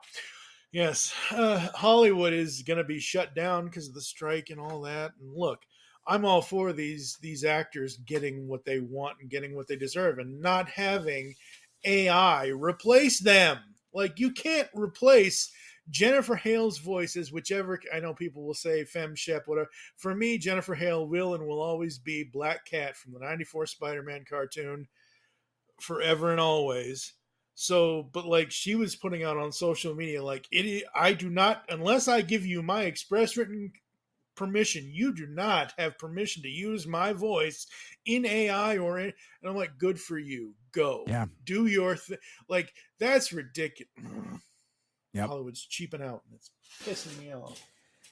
Yeah, well, and we see that with the unending machine of content. You know, it never ends. It's we see the cheapening of special effects as, you know, as the grind never ends. You know, It's like more movies, more shows, more faster, you know, more. And the trade-off of wanting so much more content, so much more quickly, is that the content starts to suffer. Mm-hmm. Yep. And that was kind of at the curve of the bubble that we're at before the strikes. Yeah. And now that we're here in the strike, it's like, I don't know what's going to happen. I would imagine that there's going to be some kind of retreating not as much oversaturation of content, because I think I think it was the convergence of a number of different things. I mean, COVID certainly did no favors in terms of how we consume content and how we interact with content. And just the fact that we're calling it content Yeah. instead of, let's TV even think, shows, movies, animation, cartoons, music, whatever. Yeah. it's all quote unquote content. And it's like, even, even as I say that now, there's like ash in my mouth a little bit, because it's like, I'm so hardwired into thinking of it that way, that's just naturally how I describe it. And when you turn art into a commodity, it suffers. Yep. And unfortunately, the reality is, and it always cracks me up when people talk about, like, oh, that movie's just a cash grab, or that show's just a cash grab. And it's like, dummy, it's all a cash grab. It's show business, Yeah. in that it's literally a business, and without business, there's no show. Yeah. And so I've always bristled at the term cash grab, because unless you're a couple independent podcasters, you're not doing it for free. But Well, I mean, there's a difference between a full-on cash grab and something that is going to, like, cash grabs to me are like, oh, we're going to do Knight Rider 4000 and we're going to bring back blah blah blah, and we're not going to bring back blah blah blah back. Like, some of these reboots that reboot themselves, and they don't, because it's a reboot, they don't want any of the original actors, they don't want any of this, any of that, whatever it is. Like, that to me is a cash grab. Yeah. Some of the other stuff, but I agree with you. Hollywood's been grabbing cash since the 1930s and 40s. Like, it's just the way it always is. And I look at some of the box offices 40 years ago to some of the box offices today. Like, I don't remember the first billion. I mean, I remember the first $1 billion movie I probably saw, one of the Avengers or whatever else. But, like, sure, we never paid that. And I mean, yes, we were all kids back then, whatever. But, like, I don't remember any of my adults in my life, family members, adult friends of my parents or whatever, like, oh, this movie made this, or because they were all hard ass work. Like, they were going 9 to 5. Or my dad is the hardest work. He's retired now, but my entire life he has been the hardest working person, one of the hardest working people I've ever seen. He's a mechanic, but he's been doing it since he was like 14. He was born in 55, so he's 60 something now. He literally just, like, is getting into his retirement kind of thing. And I said to him the other day, I said, Dad, you've been working for 50 years of your life. Yeah. Like, all as I know about you is that you wake up at 3, 4. He will wake up at 3, 4 in the morning, go into the shop, do everything he has to do, or before anybody else. He's always the first one. It's one of those first one in, last one out kind of thing. And he always has this thing of, it's not an egotistical thing, but it's a thing of, nobody's going to do this job the way I want it done unless I do it. It's not that he does it better than anybody else. It's not that. It's that he wants it done, and he wants it done the right way according to his right way of getting it done, kind of thing. And I love that I inherited that from him, because I will sit tie this back into podcasting for a second. Currently, we have done 7 top 100 podcast projects over the last 14 years of the GCRN. The last one we did was 2 years ago, the top 100 Transformers characters countdown. Just under or just over 12 hours of published content audio, 6-part podcast series. Took me 100 hours of audio editing to get it all done. And that dedication, that, like, I was sitting there every day I actually chronicled the whole thing in a blog post where I'm like, okay, there's 13 hours here, there's 14 hours here, there's this hours here. By the time I hit 96, I'm just like, look, I'm going to put in the next 4 hours, call it 100 hours, make it a nice even sort of number, and call it a day. And that's what happened. But that work ethic, that dedication of doing what I love, which is podcasting, which is podcast editing, I wouldn't have that if I didn't have the dad that I have, the dad that got up at 3, 4, 5, 6 in the morning to go into, his busing job before anyone else got there and just, got ahead of everything kind of thing. And that's the difference, is that movies today versus movies 40 years ago, none of the adults 40 years ago were the adults that we are today, because the 80s started us as kids' craze on cartoons and toys and comics. And I know comics were around way long before, but the point is that the 80s started something with the toys, with the television shows, with the cartoons, with the animation, with the movies, with all that makes us now, 40 something years later, say, hey, this is the biggest box office. No adult that I have ever came into contact with that was around, in their 30s and 40s in the 80s were talking about the biggest box office of the friggin' Right. 80s. Again, different times, different things. There was no internet back then, as I've already said, kind of thing. And everybody knows that there was no internet back then. I've wanted to do this idea for the longest time, and I've said this on podcasts and off podcasts.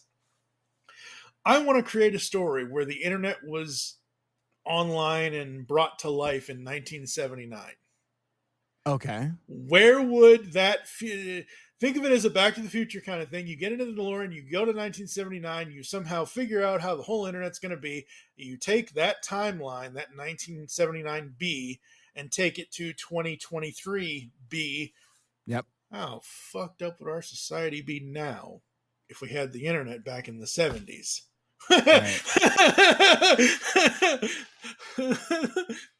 There would certainly be no shortage of discourse about that second Star Wars movie. Yes. So, we talk a lot about kind of like generational touchstones and things like that, and I think it is interesting. One of the things that kind of defines our generation is, the deregulation of, I don't even know what to call it, Advertising. but like advertising, yeah, and that, Yep. I've been thinking about that a lot recently, kind of like, on one hand, it's advertising as content, but it's still content. Like I've had some deeply philosophical discussions about Transformers the movie, and like, even the creators of the movie, like, Flint Dille will come out and say, and like, hey man, we were tasked with writing a movie that was to transition the old toy line out and rotate in the new toy line, out with the old, in with the new. And Hasbro didn't really care about how we got there. It's just like, kill off all these characters. This is your hit list. You can kill these people, but not these people. And I've talked to Flint enough times, whether it's through podcasting or conventions or both. And the thing that he in particular has said over and over is like, we had no idea that this stuff was going to mean anything to people 30, 40 years later.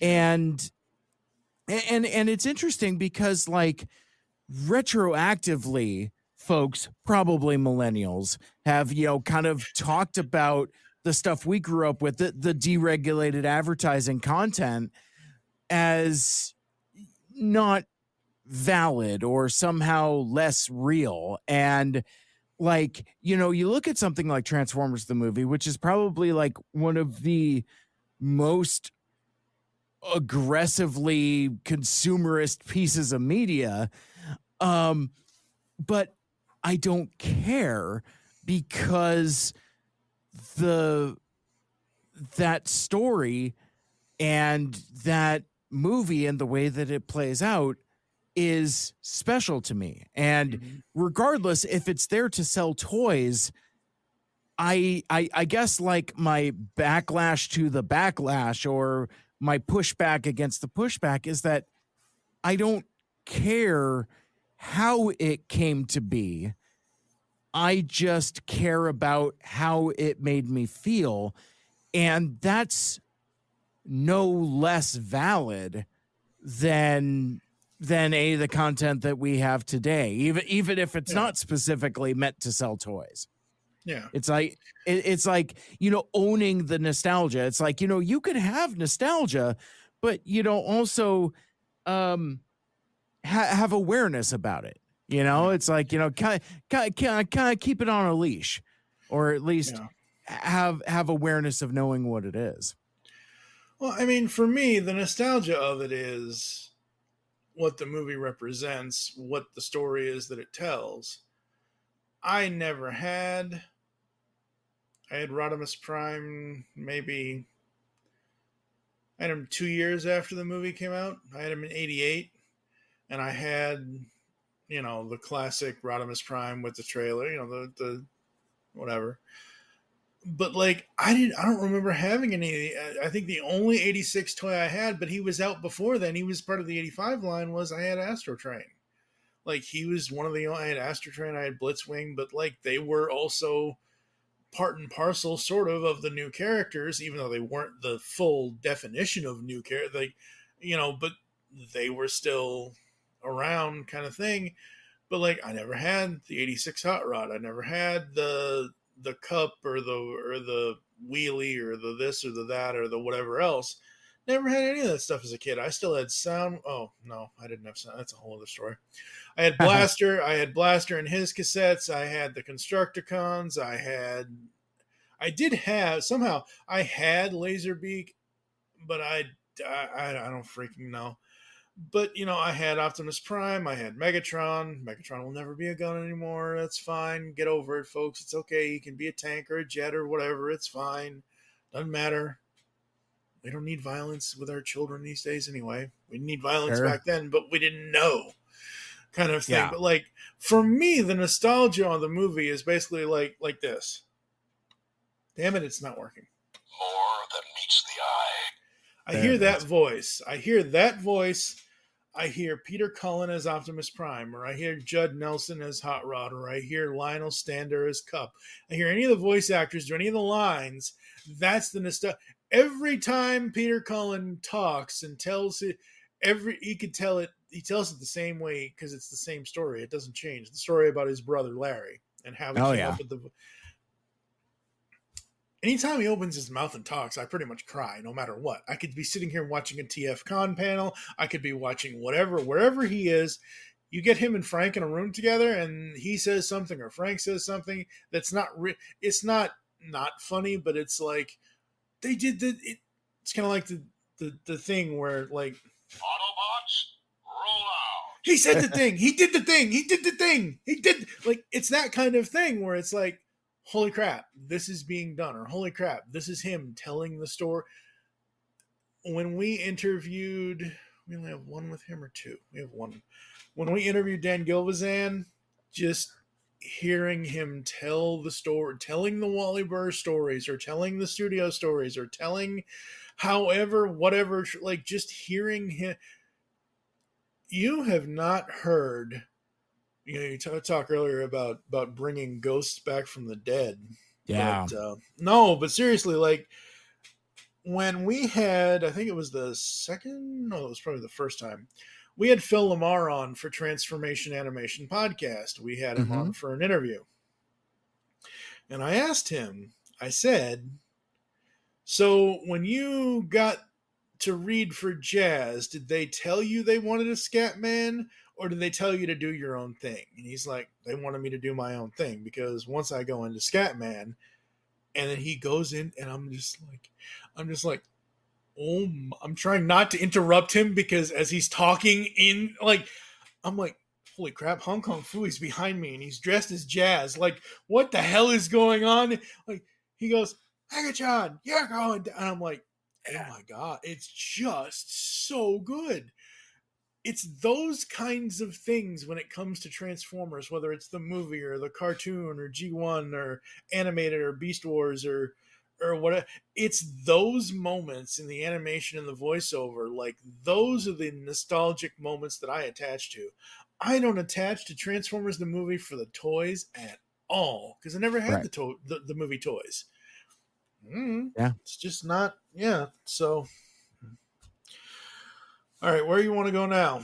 Yeah, so switching gears, we you know, one of the things that was the driving force of us getting together here and having this conversation was kind of the themes of dealing with mental health and mental health awareness. And you know, you had mentioned earlier that you sent me a overwhelming amount of material that I'm Sorry. still no, it's great because it's tremendous stuff, and I'm glad to go through it. And more than that, I'm glad that you've put it out. Like for example, you sent me like an entire thing on the GCRN website where it's all just different posts slugged as depression.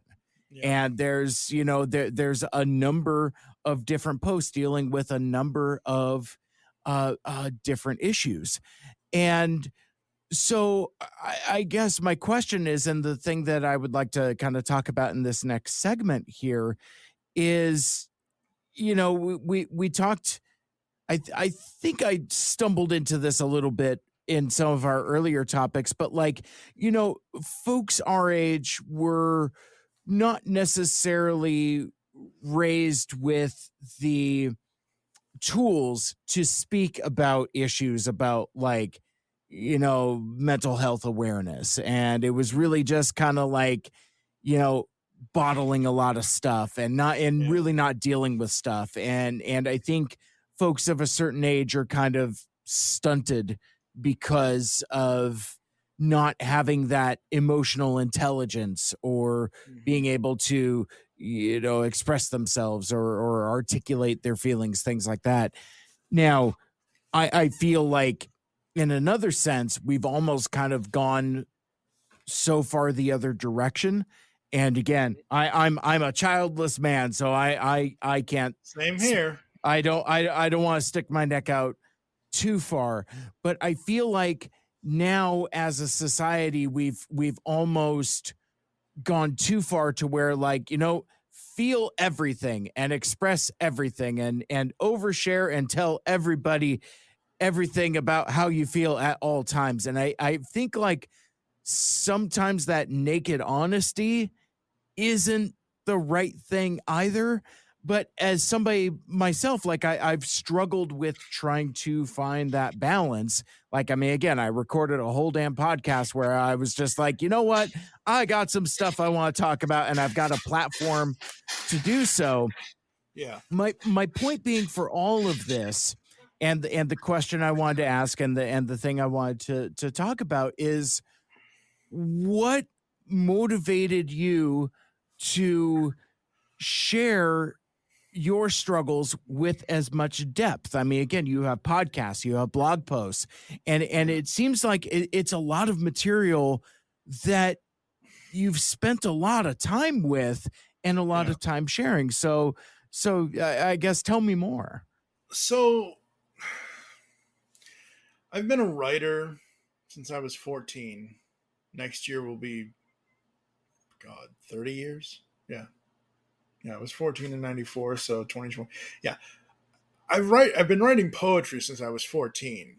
I've entered small poetry. Like it was never like it was like so part of my story actually happened. So coming from Massachusetts, and I say this in every episode that I talk about Massachusetts, and I know I'm sure it's like Seattle is completely different. Like Seattle has, and it's funny because it's funny we're doing this now versus a week ago.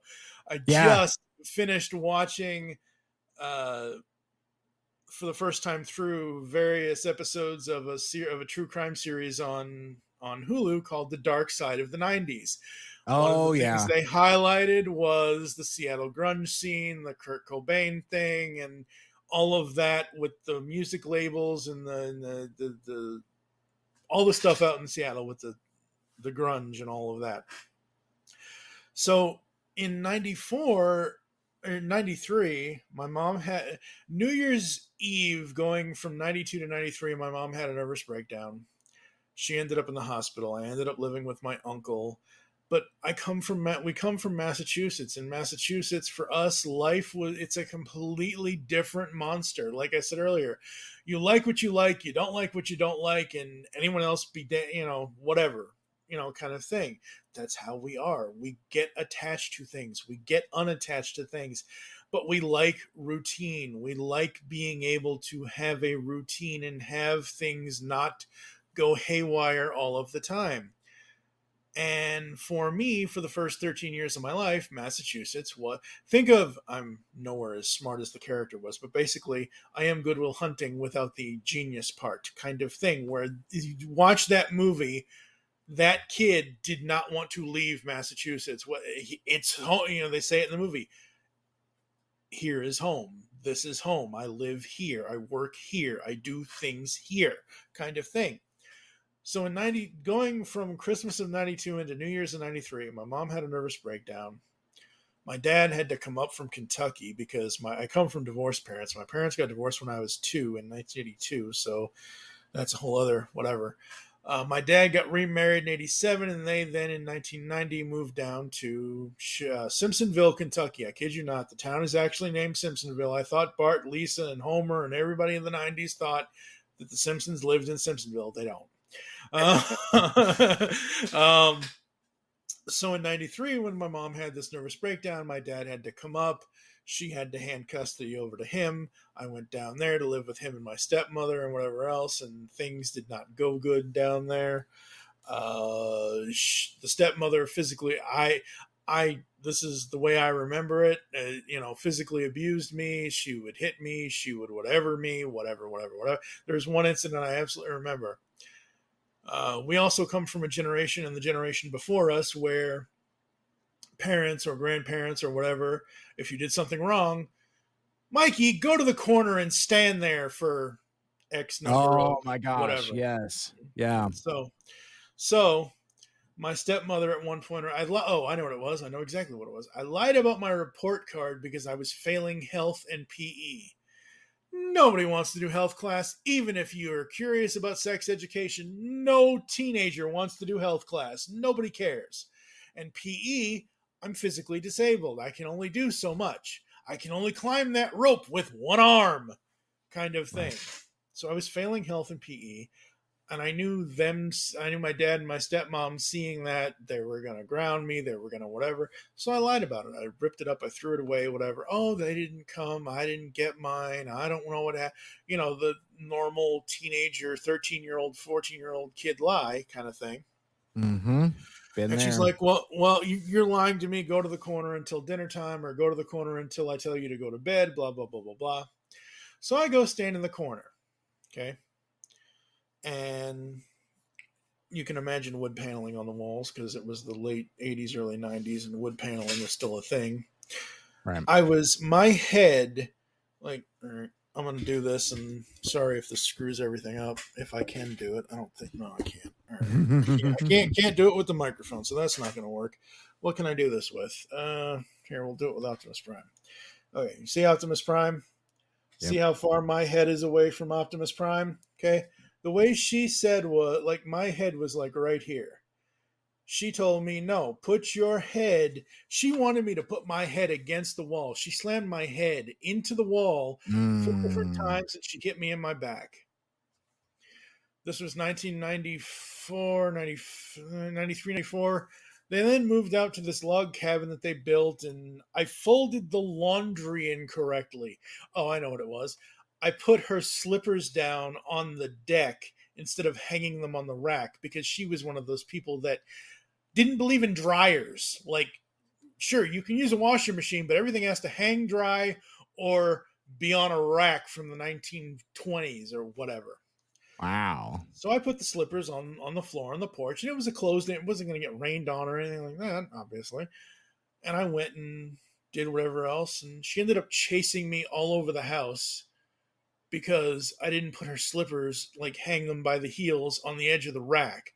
And my dad just got up and just kind of got in my face. And I'm like, look, I don't want to be here anymore. You don't know, or you're not doing this, or you're not doing whatever. She's hit me before, blah, blah, blah, blah. I'm done. So 95 is when I became a ward of the state of Kentucky. And I went through 31 different placements, from shelter homes to foster homes to I was in a mental hospital for a while. So yeah, being in state's custody, I did not have it as bad as some kids had it, but I had out of control behavior issues. Obviously I have the mental issues because I have brain damage, but we didn't really know anything. Like, you just assume, like, oh God, Mikey's acting out. Something wrong with Mikey. Let's go have him put on pills or whatever and whatever else. And yeah, so I forget where I was going with this. So the point is that, life didn't turn out the way I was hoping it would, as far as like staying in Massachusetts and living. Who knows if my mom hadn't had that nervous breakdown because of what was going on in her life, who knows where I would be now, kind of thing. It's like, again, going back to Mr. Frost, the road not taken, but like, Right. You want to talk about adversity and overcoming odds. And I was never in like some of the worst placements in the state of Kentucky kind of thing, but like, you don't really want to be in a mental hospital as a kid. You don't really want to be in group homes or this, that, and the other thing. So because my dad did not let the failings of health and PE go unnoticed, they held me back a year because I failed health. And I was born in 1980. I was going to turn 18 years old in 1998. I was supposed to graduate high school in 1998. I had to actually volunteer after I got released from the state of Kentucky's custody. When I turned to 18, I had to volunteer to recommit myself to the state in order to graduate high school in 1999. I'm perfectly happy with the fact that I had to do that, because I wouldn't have met all of the cool people I did at Southern High School Magnet Career Academy in Louisville, Kentucky, where I spent my junior and senior year of high school. And that was the coolest thing in the world, because that school had a media class. They had the standard school television show, the this, that, and the other thing, and everything else. That's kind of where, again, even though I was already, into the radio part and whatever else as far as listening, that's kind of where the media bug hit me, and it just kind of had gone from ever since.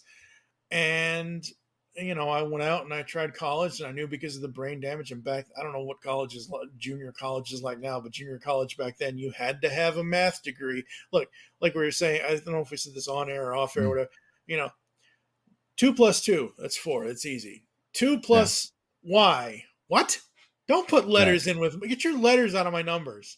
Kind of like some people where it's like A and B I get. You throw an X and a Y button in, I understood it. Some people didn't, but it's just one of those things, So I had to extend it and whatever else, and I ended up through other group homes and other things, and then I went out and went into the world and worked several places. Like I said, I tried college, didn't work, and I never really went back. Like, I went to like 1.5 semesters of community college, which I had Pell Grants for and things like that. So it wasn't like I was, drowning in college debt or anything else.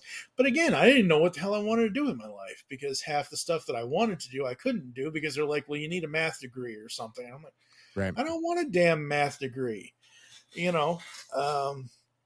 By 2003, the final placement I was at when I had to extend the state's care thing, Boys Haven, and it's Father Maloney's, it's Boys and Girls Haven now, but it's Father Maloney's Boys and Girls Haven in Louisville, Kentucky.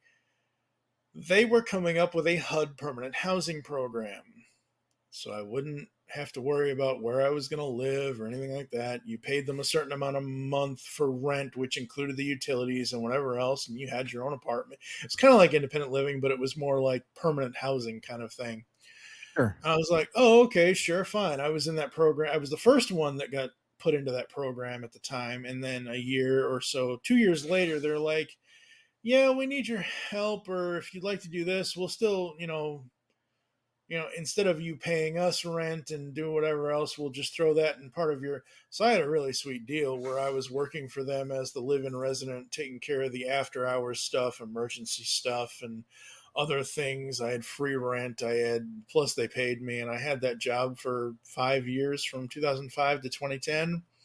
In the midst of all of that, that's where, like I said earlier, late 2008 is when I'm like, okay, I need to do something. And that's where the podcasting comes in.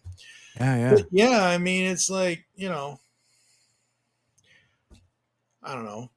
I know a lot of people that have had it worse than I have.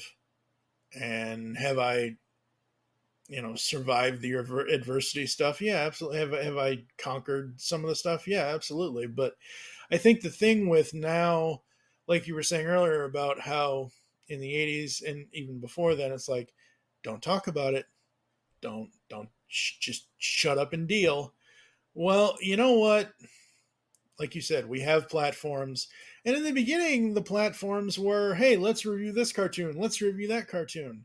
And stuff kept happening in life. Stuff kept going, good or bad. It didn't matter what it was. And like I said earlier, something in me just kind of snapped right around the pandemic. And I'm just like, I need to do something different, where I wanted to get origins. Like, I still wanted to talk about comics and cartoons. I just wanted to do it differently. And that's kind of where the origins for GCRN comes in. And we're still doing cartoon reviews and all that kind of stuff too, but it's few and far between because I've slowed down in my old age of podcast. I edit a podcast a day, and I usually spend anyway. They usually say if you record and release a podcast, that's an hour and 30 minutes. It usually takes you about double that to edit it. Yep. Usually it takes me now, because I go through every single second of audio to make sure everything is as correct as I can get it to be. It takes me about, I don't know, a morning for one episode. So if I recorded the night before, that next morning I'll get up 7-8 a.m. By lunch I'll have one done. Maybe by dinner I'll have another one done. If I'm having a bad day, it's only going to get one done a day, kind of thing.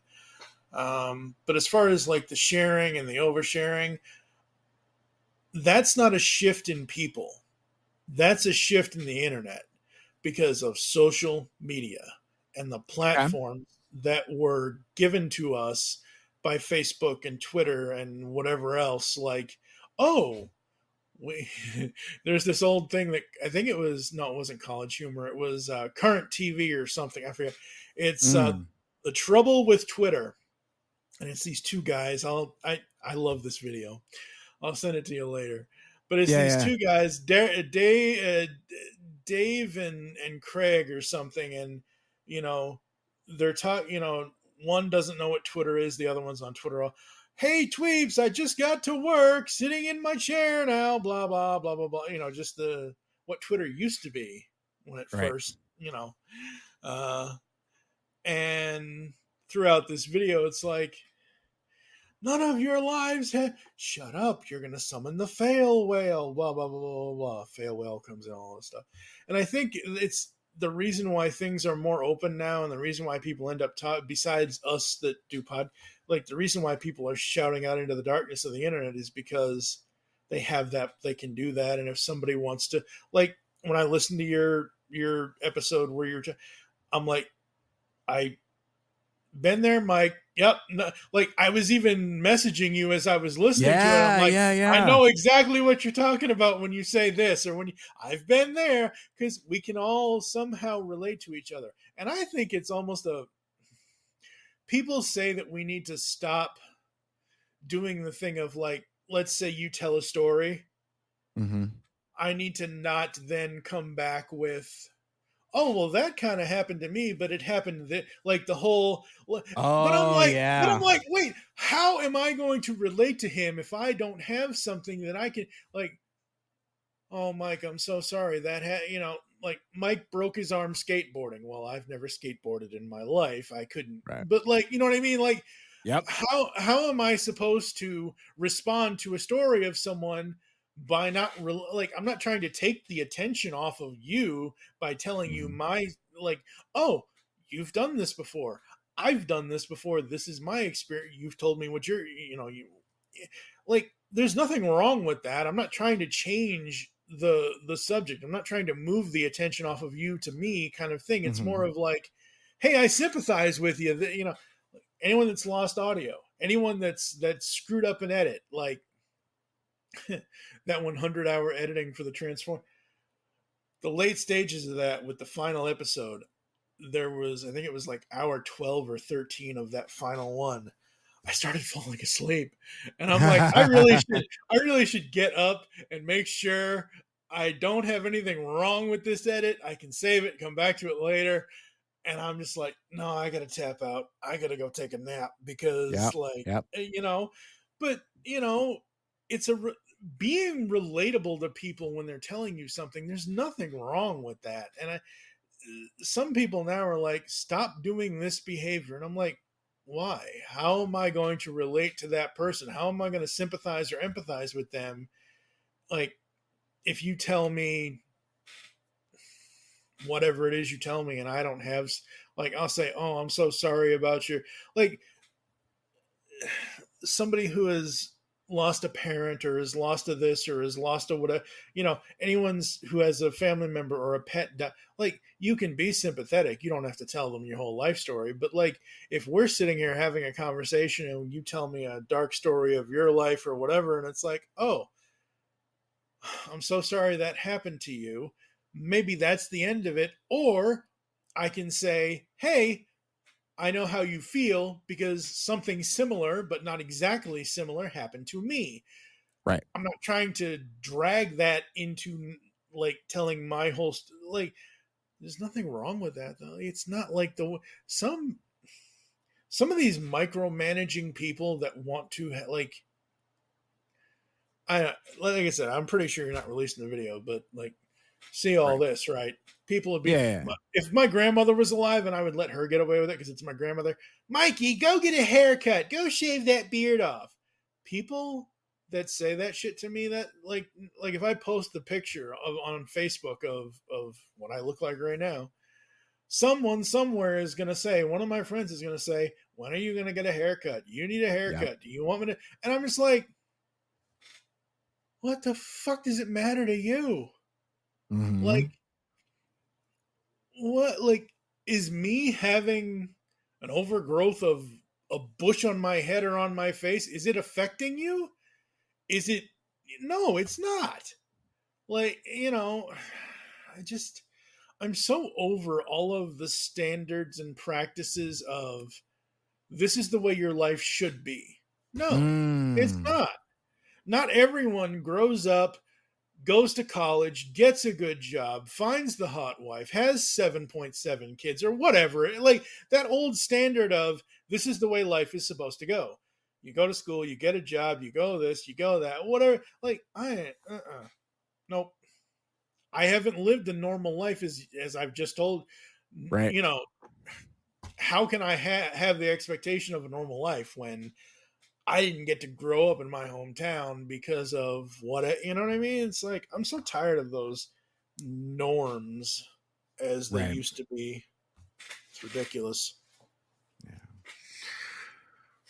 Well, we talked a number of times and you've told a number of similar stories from similar era, but like from what I've gathered, there's this tumultuous period of your life around where it's tumultuous for all of us around the world, living that global pandemic lifestyle. But you almost died in 2019. Yep. The pandemic happens. Yep. And then you lose your wife. It's like how? Oh, it gets even better. It's like than that. It's sort like of gets better.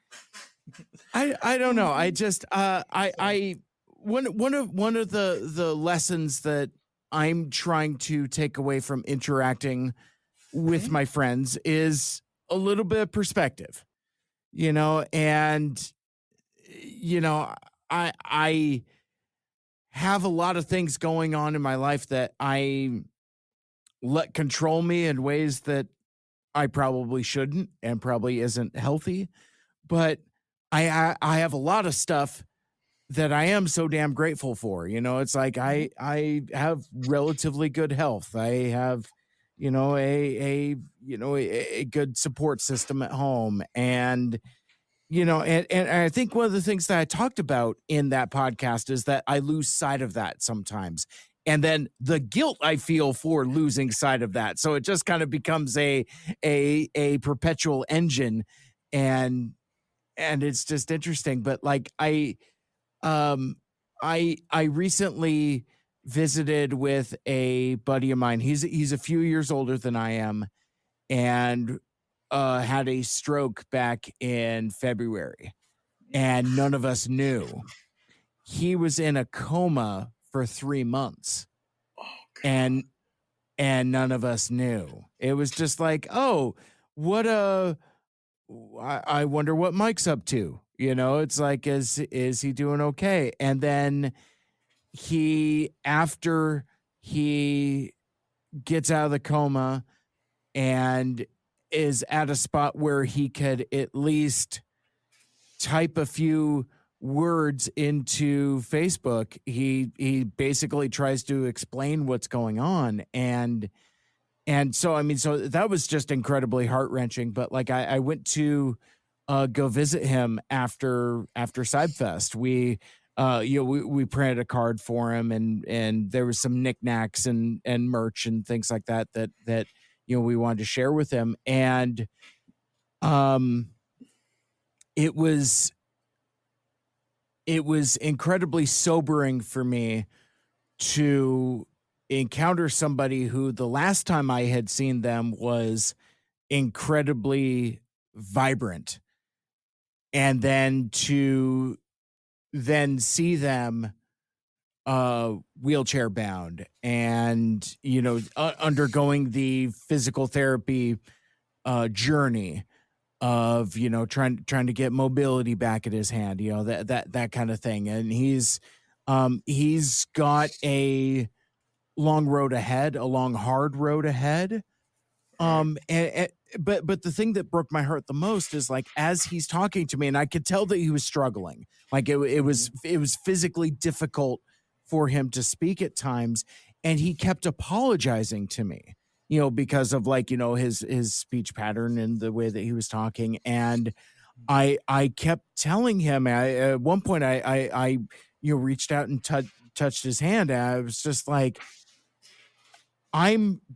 you don't have to apologize to me. I'm just grateful that you're here to be able to talk to me. Yeah. And so, but yeah, it was like a splash of cold water across my face of, like, this is a guy who is a part of my fan community.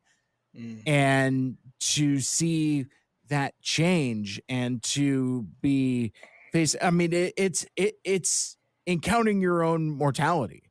And it's a lesson in perspective of, tomorrow isn't necessarily promised to us. So, and I keep seeing these lessons over and over, and I never fucking learn. It's like my podcasts are littered with, like, oh man, my uncle passed away suddenly. I'm going to try to live my life to the fullest. And all of those stories always end with Homer Simpson just sitting on the couch, munching down chips, watching TV. Yeah. And it's like, and that is me every damn time. And every time I have one of these things, that guilt kind of compounds. But anyway, that was just a recent incident of just kind of like a lesson in perspective for me. So in a sense, my interaction with you is also a vivid expression of perspective. Like, hey Mike, kind of snap out of it, because the lessons I'm learning from you, Mike, is empowerment and not being discouraged by the things that could be construed as the small stuff. You're a hell of an inspiration, is what I'm trying to say. I don't know about all that, but And the thing is we are all our own worst critics. We are all our own worst enemies as far as like how we feel about ourselves. And I don't know if it's because of the fact that I was made fun of as a kid or anything like that, or because of what I went through with living with my dad and my stepmom at the time, or if it was because of all the places I've moved and lived and whatever else, or because I can't. And it's not that I'm trying to compare myself to anybody else. I'm just trying to, like, I wish I could go out and, well, I probably could go out and win a bowling tournament because, strong arm over here. Right. But it's one of those things where it's like, I wish I could have been the next Ray Bork or whatever kind of thing. Like, there's so many, like, anytime anyone has me on their podcast, when they're actually interviewing me, and I've listened to other interviews and I'm like, wow, that person has done way more cool crap than I have ever done in my, I've always felt where I know stuff I've done in the last 15 years has mattered to people, and it's mattered to me at the time when I've done, like, I can safely say I think I am pretty much the longest running person who has interviewed Stan Bush, as far as how many times I've actually gotten to talk to the man. Like, he'll send me a copy of his new CD every time he has a new CD. I don't think you can see it, but over there is a copy of the box. It's over there in the shelf somewhere. Oh yeah. The 10 CD box set. But when we first got to interview Stan Bush for the TFG1 podcast, I told him, anytime you want to come back, anytime you want to promote whatever, the first time we obviously got the whole Transformers the movie story and everything else, but every other time I've talked to him, it's almost been a one-on-one conversation. There might have been one or two times where other people have hosted with me, but it's pretty much just been, hey, Stan, how have you been? What do you got going on? Oh, you sent me a copy of the new disc. I like this song, this song, this song. Thank you so much. Or we talk about his lyrics, or we talk about whatever new song he's doing, all of that. But like, I think you can count him on that interview page. The entire music section of the interviews page on Geek, it's like Stan Bush, Stan Bush, Stan Bush, Rock Sugar, Stan Bush, Stan Bush, Stan Bush. It's like, I think I've interviewed him 10 times. But it's like, for me, and this is the other thing that kind of hit me.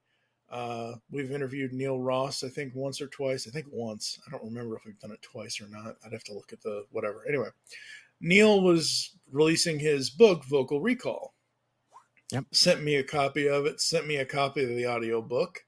I listened to it before we did the interview. I read it and whatever else.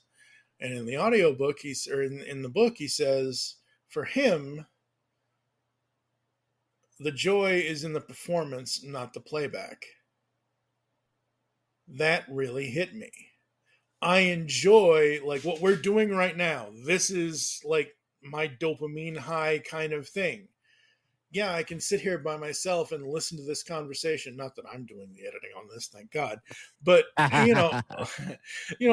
can sit here and I can have a conversation with somebody and be in the moment and have the fun time with that conversation, and then go back and edit it. But that fun time is the conversation at the time in the moment. That's where I'm living in the moments. As far as like everything else in life, it's like, if I ain't podcasting, I'm probably asleep or whatever. I don't know. But it's just one of those things where in 2015, I lost my mom.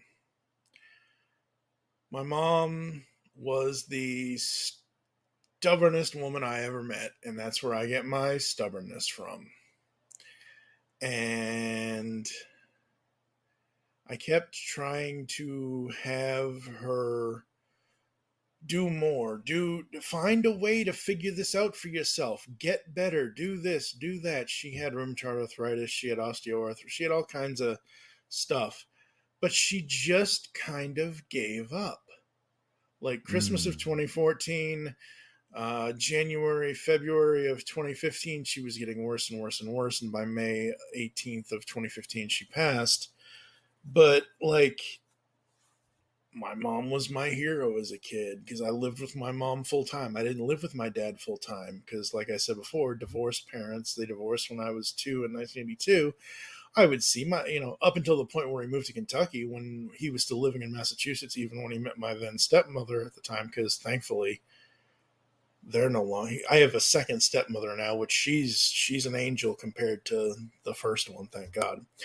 But my mom was this, like I said earlier, she was running around yelling at every single, find out what the wrong with my son. Why can't you figure out what is wrong? What can we do to help my little boy who has this cerebral do something about, she was raising, she was that, again, Massachusetts. I actually do have one podcast with my mother. It's the only one we ever did. We did it in 20. So in 2012, she had in 2010, she'd moved back up because I brought her to Kentucky from Massachusetts in 2006. She was having a hard time. And I'm like, come down here. We can do this. We can do that. You can find jobs in Louisville at the time were easy to get, whatever. So she lasted about 4 years in Kentucky. And in 2010, she's like, I want to go home to Massachusetts. This isn't where I want to be, She lost the job or they fired her or whatever. I don't remember what the hell happened. So in 2010, she goes back to Massachusetts. In 2012, she had a couple of falls and a couple of this. And she would always just call me and say, I fell last week, or I fell this, or I did this, or I'm like, okay, look, you need to just come down here and we just need to figure this out. You need to be living here. Like, I can't live in Massachusetts. And the reason why I can't live in Massachusetts, even though I have disability through Social Security and all that and everything else, Massachusetts is just way too expensive. It just is. And it's most of the area that she was living in. It's coastal town. You know what coastal towns are like. Basically the same damn thing. Like, if there's, if it's going to take the ambulance 40 minutes to get to us, and well, then there's a problem, kind of thing. And I said, come back down here. We'll figure it out, get an apartment, do whatever. And like I said, in 2012, in December of 2012, she came down, she found an apartment, she found whatever other thing she was going to do for work, whatever else. But I had her at the apartment at the time, and we just kind of went through, I think it's like an hour and a half or so or whatever else. And I'll send it to you. It's one of the things I forgot to send it to you, but I'll send it to you later. But it's just one of those things where I got to have her on a podcast, and what I didn't like, and again, with this whole always optimistic thing, like I'm always trying to invoke this thing of, I'll do whatever I have to do. Just let me know if you need help or this or that or whatever. Let's just figure out a way to do it. In late 2014, early 2015, she just kind of given up. And I still to this day hate that she just kind of gave up. I was and the other part of this, which I probably shouldn't have buried after X number of hours of this, but because of the cerebral palsy, I have never, nor will I ever drive. Oh. Just cannot physically do it. It's just not because it's not just because of the cerebral palsy. It's also because of the legal blindness. Even if I had glasses, I have 20/200 vision, which is why I'm legally blind. I can see, stuff and whatever else, but like I know, where is it? No, it's over here. See the Turtles poster over there, or see any of the? Yep. Yeah, I see. I know that says Turtles, or I know that says Transformers, but right now, even if I were to turn around and look, I can't read that says Teenage Mutant Ninja Turtles on it from here. I usually have to sit at a monitor like this to be able to actually see, like I can see you perfectly fine, you and your lovely grayscale walls, and that boom mic, man, it's too much in the camera. Yikes. Get that boom mic off camera. No, it's fine. But so that's my vision. So I've never actually driven. So I either have to have people drive me around, call Uber, do taxis, do whatever, do public transportation. So so we went through all that and whatever else with, recorded that whole thing and got her life's, experiences down, and she just kind of gave up. And so my point in saying all of this about the no driving thing is the doctor was like, okay, you need to get your butt up here because she doesn't have much, like she does, and I don't have a bedside manner. I can't do deathbed, wait until I just can't freaking do it. So I went up there at like 12 o'clock and I tried to see if she would wake up, and she was on a ventilator. She wasn't going to wake up. By like 3 o'clock, I'm like, okay, well, the dog hasn't been out for 3 hours. I got to go home and check on the dog and make sure the dog's okay. As I'm riding the TARC bus home in Louisville, Kentucky, they had either called the house phone or called my cell phone, and I didn't hear it or whatever. They left me messages. By the time I got home, she had already passed that day, May 18th of 2015. And, you know, it's sad. Obviously, I cried when I was there and everything else. But, like, after my mom passed, it was like, okay, I can't do death in the light of, and of course around 2015 is when Paul Walker died and Furious 7 came out, and Wiz Khalifa along with Charlie Puth came out with See You Again, and I'm just like, I do not need this song right now, but I kind of need this song right now, kind of thing. And so that was a whole thing, and I just had to move on. I had to leave the apartment we were sharing, which is fine. I couldn't afford it. So like I had to go find housing I could afford. I found this place, and you know, it was just on the edge of the west end of Louisville, Kentucky, which nobody wants to be on the edge or in the west end of Louisville, Kentucky, because it's the bad part of town kind of thing. But it is what it is, and whatever. And so I just kept podcasting and kept podcasting and kept podcasting, and you know how all these online relationship things work, or else like Yahoo Chat, Messenger, all the old day stuff. So I met somebody online, and she lived out in California. I lived in Kentucky, and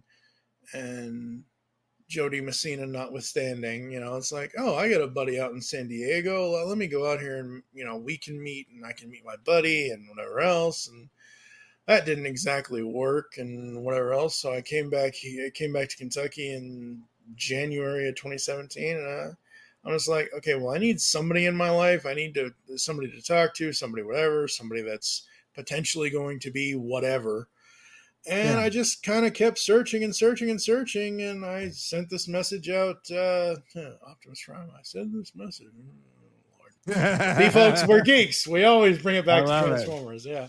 So August 6th of 2017, I was on OkCupid, and I wanted my profile to be as specific as I filled out over like 10 pages of questions. It was like 500, 1,000, 50.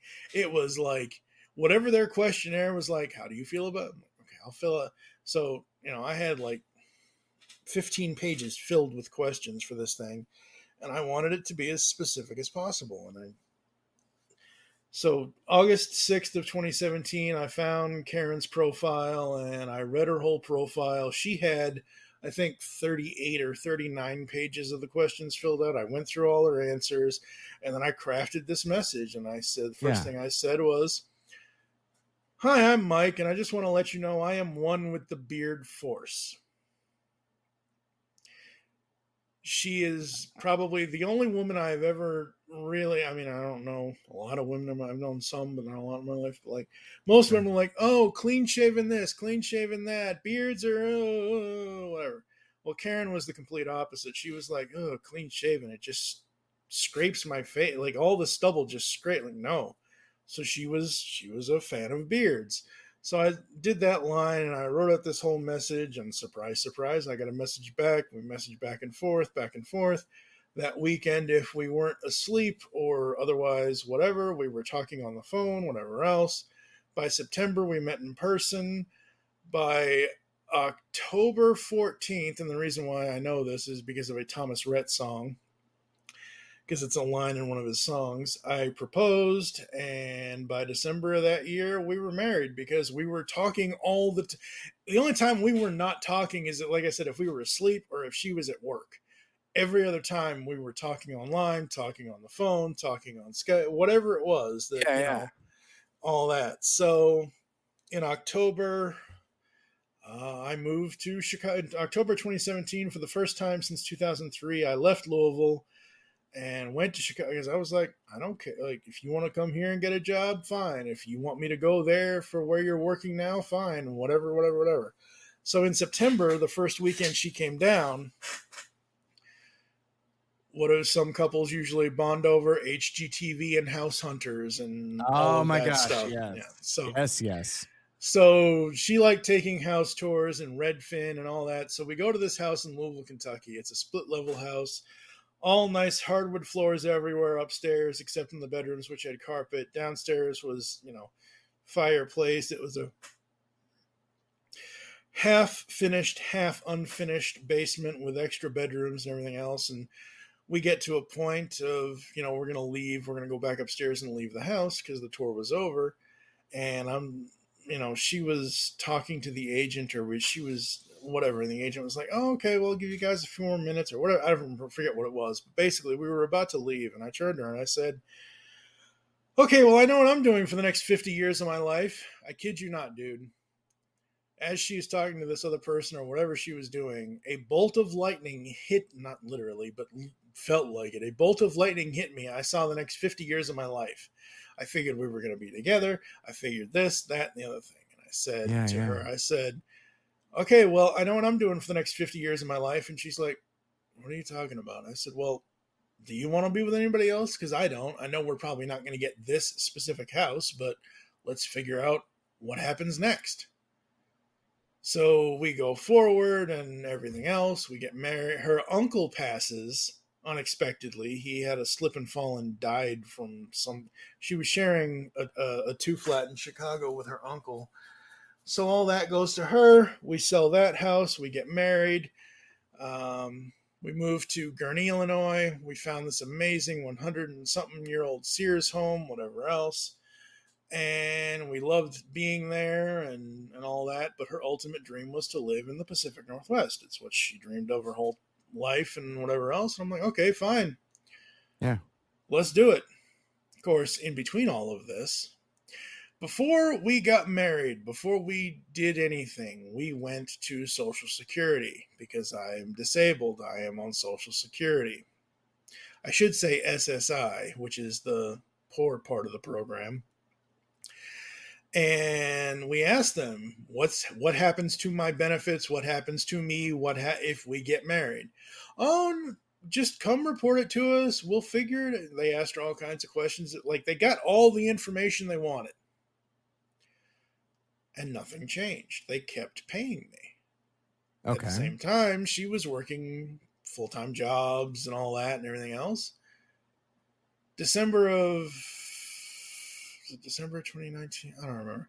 2018. No, 2019. That's what it was. September. Yeah, it was late July, early August 2019. I start getting letters from Social Security.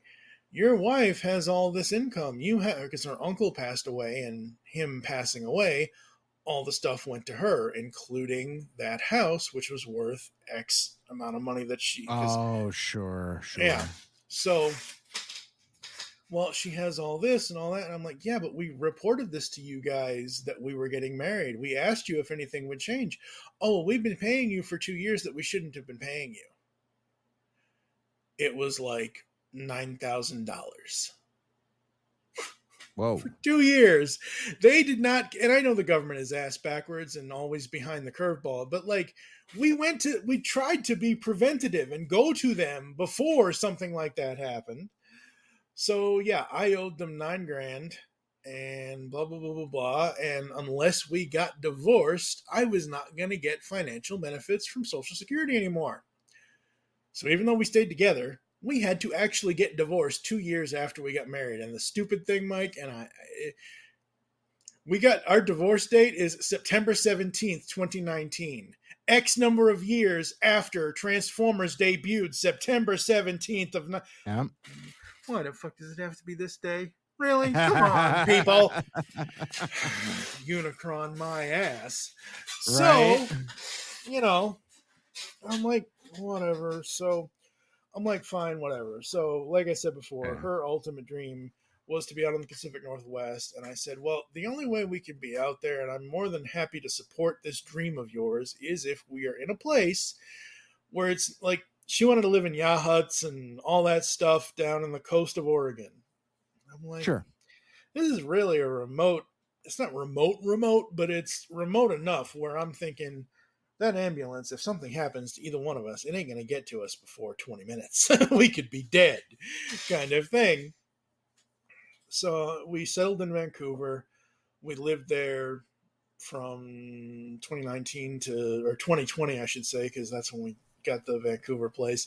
From 2020 to 2022, she had a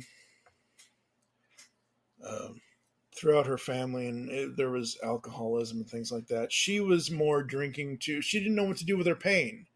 She had all kinds of pain, and the doctors weren't telling her, they weren't help. So she basically just drank to go to sleep to get rid of the pain, kind of thing. And apparently that was too much. Not that it was too much. Excess of, how am I supposed to say this without? It is what it is. And they basically said, your liver's failing. And then her kidneys. So basically the same damn thing that happened to my mother back in 2015. My mom's kidneys failed, and then something else failed, and then she was gone. So with Karen, even though at that point when she was in the hospital, sorry, she was 6 months sober at that point. And they're like, yeah, your liver's failing. We either need to get you on a transplant list or whatever else. And they're like, the transplant list is XXX long, whatever. And it just kind of degraded. And November 5th/6th, because it happened sometime between the night of the 5th and the morning of the 6th, she passed away, which means that I had to find a whole new lifestyle. And we were so connected. We were so, even though we were only together 4.5 years, we got to the point where we could finish. Usually it takes couples 30-40 years to finish we were finishing each other's sentences before the 5th anniversary kind of thing. And we were doing this. Like if I had a thought, she had a thought, hey, you want to do this? Yep, let's go.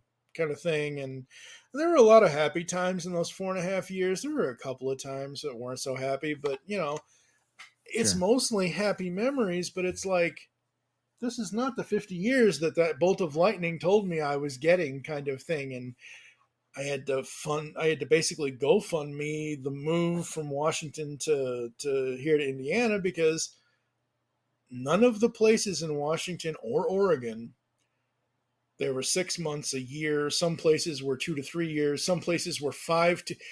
And I'm going to say this right now because I've been dealing with housing and affordable housing my whole life. Any place that has a list that's more than 5 years long, you should not have a place. You should not have a list that's more than 5. So as I'm going through this whole search, my dad and my cousin are helping me stay at the apartment we were at. They actually moved me from the 2-bedroom we were at to a 1-bedroom, and they were helping me out. And I appreciate anybody in the last 2.5, 3 years that have given. Anytime anyone's helped me in my life, I appreciate it. But the last 2.5, 3 years has just been thank you to everybody and all that. And I raised that, and I said, I'm doing all this. So instead of doing like 9-10 hour days editing podcasts, I started 9-10 11-hour days researching the next place I was going to live and applying to all these housing authorities and this place and that place and whatever place is open. Most states, because if you live in one state and you're applying to live somewhere else, some states are like, oh, well, you have to be blah, blah, blah, or you have to do this, or you have to, okay, fine. I was never going to live there because I'm a cold-blooded person coming from Massachusetts. I prefer -40 and snow to 110 in the desert and Vegas kind of thing. Heat does not do well with me. But I said, whatever the first place is that offers me a place, that's where I'll go. Ended up here in Indiana, thank God. But it's one of those things where I was just curious to see what Florida had. Florida, out of all the states I looked at, is the one state that was like, oh, you want to be on our housing authority list? You actually have to be a resident of the state. I'm trying to apply to move to your like, how can I? Florida, Yeah. flub ups. So yeah, and I have no interest. Like, once you see the next 50 years of your life with the same person, there's really nobody else for you. Like, I don't know. So we would talk about anything and everything under the sun, as I've already said, but we would have conversations all day long. As long as we were awake, we were talking to each other. And now it's like, okay, I'll spend 4 hours talking about toys with somebody, or I'll spend 2 hours talking about, because after, I mean, obviously I'm going to end up falling asleep, but like, if we were recording this at like 7, 8 a.m. and I had to go do other things or go whatever, it's like those silent moments now where because we found a process of, whenever we weren't together, she was doing her, like if she was at work, or if she was doing, like if she wanted to watch a TV show that I didn't care about to watch or whatever, I always had editing to do, whatever. We found that balance between spending time together and spending time apart. Well, now I don't have that anymore. I've always said to everybody, I'm like, I've been by myself my whole life. I'm perfectly fine being by myself, but there's a difference in being by myself, being alone, and being lonely.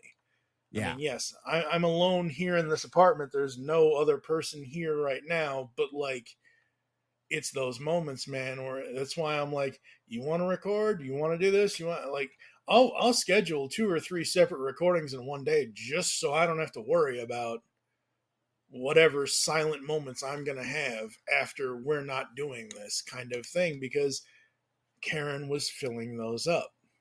That time that we spent together was the time that I wasn't doing this. And that time was the time that I had. She thought I was crazy. She was right, but she thought I was crazy. So one morning, I forget which morning it was, but one morning I wake up, she's up and whatever else, and I look on Spotify and I'm like, oh my god, my favorite band from whatever has a new single out, and it's called Be Cowboy. And now 3 different bands recorded this. This was the new Okay. PBR anthem that came out in 2019. It's called Be Cowboy. Montgomery Gentry from, oh god, it's Montgomery Gentry, but it was, I forget who his other partner was. So it's him. It's one of the old voice contestants, and Blackstone Cherry record this track. Oh, And yeah, sure. for me, I'm listening to the Blackstone Cherry version because I love Blackstone Cherry, and they've been my favorite band since about 2011 or so, even though they came out before then. And I'm listening to this, and I ended up, you get up early in the morning, you got to go to the bathroom. She's awake, she's downstairs, upstairs, whatever, and she hears the song blaring out of the old pipes. And what are you doing? I'm going to the bathroom. Why do you have the music playing? Because it's the new song. Hello, I haven't had new stuff from them in 2 years or whatever, or a year or whatever it was. You're crazy. I'm like, yeah, I know, but had to hear it. So yeah, it's like, I have to fill those moments of what would be her and I talking, which is now silence, with other things now. So, it sucks. Yeah. Just sucks. Yeah, and it's that was really kind of the stuff that I kind of wanted to talk about, is like how how do you move on? That just seems it seems for someone who's never had to deal with those situations, it feels insurmountable, if that makes sense. Oh. So, like I said, yeah. So, yeah, it's just crazy. It's Mhm. just so absolutely crazy. And like I said, this is not the life that we'd still be out there. We'd still be out in Vancouver. I was when I went to go see my buddy Doug in California in December 2016 was the first time I really kind of found Funko and Funko Pops. He had one of the little Groots on his desk, and I'm like, "Oh, what's that?" And he told me all about fun. I'm like, "Oh, okay, cool." So from 2017 to now, I've been collecting Funko for about 4 years. I was 3.5 hours south of Funko, and I'm like, crap, damn it, that's never happening. I'm like, because obviously in the middle of the pandemic and everything else, uh, you know, it is what it is, and it's just crazy. But yeah, we had a lot of plans. We were going to do it. Like I keep telling my family that lives up in Massachusetts still, I was like, the plan was that we were going to go see my family in Massachusetts last year. Obviously, that didn't happen. Yeah. Yeah. And I don't know. I guess I have I have the positive attitude and everything else, but I also have a natural ambivalence to life because if I can't control it, I can't control it. There's nothing I can do about it, kind of thing. Like, I can't, throw her into a vat and have her come back like as, oh, wait, no, no, no Lazarus. No Lazarus. No, Lazarus. Come on, man. Well, it was interesting. One of the things that you had told me when we were corresponding over Messenger after you had listened to Your my show. podcast. Yeah. Yeah, exactly. And one of the things that you said to me, and I kind of want to get into a little bit here as we get ready to think about closing out or winding down at least, is you had I went on like this whole tear about like different types of therapy and like kind of like, and this was like right on the heels of Kevin Smith revealing that he had checked himself into a facility, and I'm like, say that sounds kind of awesome, maybe that's what I need. But as you and I were going back and forth, one of the things that you shared with me is that talk therapy doesn't necessarily do it for you. And I was wondering if you could elaborate a little bit on that. This helps. Talking with people that are my friend, the podcasting is my talk therapy. We actually tried going to a therapist to talk about our separate issues, but we were going together at the time, Karen and I. But we had separate therapists and separate individual whatever.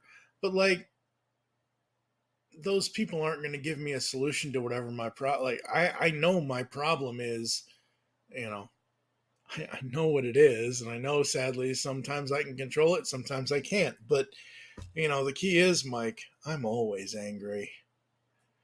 Yeah, you know what I mean? Like how I do know what you mean. Yes, I do know what you mean. Very much so. like no in the stranger, depth of my being. Yes, I know. like no stranger with a degree on their wall or whatever. That's fine. They can have that account, whatever. But like, no stranger is going to be able to help me with that. This is why I throw myself into the podcasting. This is why I am now starting to do stuff like this, where it's like talking about these issues or telling people the story of these issues or whatever. Or like with my Origin series stuff, yeah, it's just toy collecting, yeah, it's just Transformers, but there are emotional things. Hello, 4 hours, yikes. Right. There are emotional things behind this where I think, for me podcasting, recording with friends, recording with whomever, even if it's just like complete and total, and like, I didn't give this guy advance notice that I was going to bring it up, but I don't really. That's the other thing. The questions, most of the time, unless people are absolutely adamant that they want to see them beforehand, I don't show anybody the questions. That's the point. Is there's 30 questions about insert topic here. Let's go. Whatever happens, happens. And I interviewed Jason Swoboda from $7 a Pop.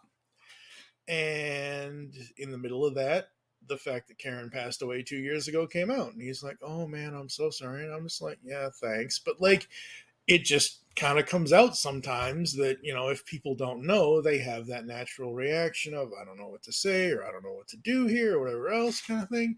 But it's just one of those things where it's like, getting to do this, getting to be able to have done this for so long now, finding the groove. Like, I didn't have this groove the way, like, I have my intros set up, I have my outros set up, I have all that stuff. I don't pre-record them, but I have them all to the point where, like, I have the whole text of, I go through this whole line, or I'll create this, or I have a standard outro of a thank you for joining us, blah, blah, blah. You can find us on, blah, blah, all that stuff and everything else. But, like, that's just my process now, where it's like, I know exactly what I'm doing. Whereas maybe 13 and a half years ago, I didn't know exactly what I was doing because I hadn't perfected the format. And again, because of the pandemic and expanding into the origins and finding other ways to do the origins, was like, okay, well, I need to really perfect the intro and the outros. Once I have that as the foundation, anything else that's in the meat and potatoes of the show, that's just gravy. Right. So, but yeah, the whole talking to a stranger thing, it's like, I have to now tell you for however long like, I can't fit 43 years into one hour specific 1 hour session of it's just not going to happen.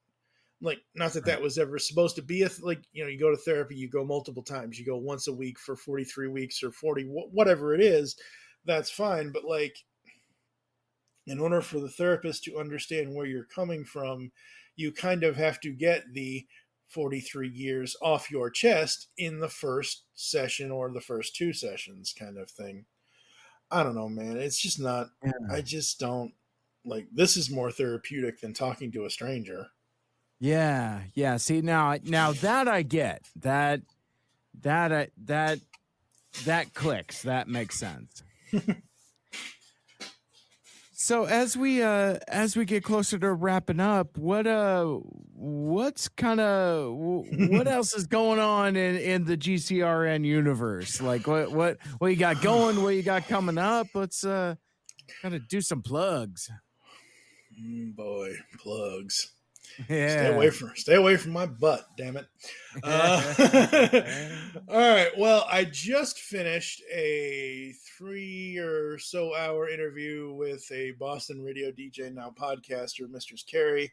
I had been listening to her for 20 or so years, and it was just awesome to be able to talk to her and get her story. We are currently working on the Top 100 Toys Countdown, which will be our 8th countdown project. Currently, I think we only have 11 or 12 lists, where we usually have like 30 or 40 or whatever. So we've got, as of this recording, on what is this? July 24th. We got 1 week. July 31st is the final deadline for anyone to submit lists to us. Basically, we have created, my buddy Optimus Solo, Kevin Thompson, he went ahead and Steve Megatron, they both went ahead and created this visual toy guide where it's like 20 or so pages listing over 300 toys that you can list. And it's like toy franchise. Like, we're not going to list every, like, we're not doing Beast Wars. It's Transformers, the franchise, all 40 years of it kind of thing. So we've got 11 or so lists right now. We need a few more. So I'll be sending out some reminder emails. I know some people are still working on their lists, so that's coming. That'll be a 7-part project that'll come up later this year. I'm always doing the pull bag. I'm a little behind on the pull bag right now because one of my co-hosts for that hasn't figured out their schedule yet, so I'm about a month behind on that show and need to catch up on that, but it is what it is. But we talk about comics, and we get comic book origin stuff from people who read comics, and we've reviewed all of the IDW 2.0, so basically from the death of Optimus Prime up until Unicron, we've got all of that. So basically 13 years of the 17 years that IDW had the license. My buddy Joe and I review all the IDW Turtle stuff. We've got a decade of that. We've got, I think, 2 different interviews with former editor Bobby Curnow, along with Tom Waltz. We've got 1 interview with Tom. So we review that. We've just got a whole bunch of stuff. Steve Megatron does Altered Geek with myself and Michael Powers. We talk about general geeky stuff and other things. And yeah, man, it's just geekcastradio.com. We've got so much going on. We got 15 years I've recorded and released over 3,000 episodes. Oh my gosh. Yeah. That's impressive. I know. Yeah, I know as of 2016 or 2017, it was like just over 2,000 episodes. So take 2016 times now, it's probably more than, that's why I say over 3,000, because I don't know what the actual number is, because I don't do math and I haven't had Optimus Solo go back and redo the math. Oh, that's awesome. Well, buddy, this has been an incredible journey. I appreciate you sharing your stories with us and giving some perspective. I think that's always valuable for us here in life. And before we part ways for now, anything else you wanna dig into? Anything that we may not have covered as we kind of crisscross the eras? This ain't no game. as he holds up the DVD of the Super Mario Brothers movie. 30th anniversary this year. Oh my gosh. Do you like that movie? Yeah, I still kind of do. That's fine. I don't watch it that often, but yeah, I still, in 93, it was right before Hook. Oh, sure. Yeah. It was, so Super Mario Brothers happens between 1988 and 1994. So 1988, you have Bob Hoskins as Eddie Valiant with Roger Rabbit. 1994, you have him as Smee in Hook with Robin Williams. And then 1993, he is Mario. And yeah. No, I mean, it's an okay movie. It's not like, it's not the worst video game movie. There are plenty of other horrible video game movies. Oh, but sure. Always say it's one of the worst. And I'm just like, no, hey, it is what it is. It was the 90s. It was, they did the best they could. But obviously the 2023 or 2022 or whatever the new animated one, which I have seen and I did like, and people just need to, like, I understand I wanted Charles Martinet in the voice, but Chris Pratt did okay. I mean, sure, it is what it is. But no, I don't believe in guilty pleasures. I just believe in, if you like something, like I said, I've been saying for the last however the hell long, if you like it, like it. If you don't, you don't. It's okay. It's not, it's not the end of the world. Yeah, just like what you like. And it's okay to like something. In fact, it's good to like stuff. You don't have to not like something just because you other people think it's cool to not like something. You know what I mean? Yeah, and most likely, folks, the next thing you're going to hear Mike and I do, because we're going to have to do this eventually, is we have to do this. Oh my gosh, yes. We have to do the Cybertronic Spree Ravage. Mm-hmm. Is that upside down? No, it's not. No, it's not. It's right side up. Yeah, it's right side up. So it's gonna be weird. We've been living in this era for so long where the Kickstarter backers have had the album for so long, where I saw the Spree posting about the upcoming release. I was like, oh God, right. They never put that out for the public. Nope, it was only for us Kickstarter backers. I didn't think they were ever going to put it out. Oh, yeah, obviously. You know this, but oh yeah. The USB, Yeah. Good old Ravage. Yeah, no. I love it. So, yeah, no. I got to figure out when they're doing that, because that way we can do some sort of crossover between your show and my show, and we can just have I love that album. It's good. Great. It's so good. It's pretty terrific.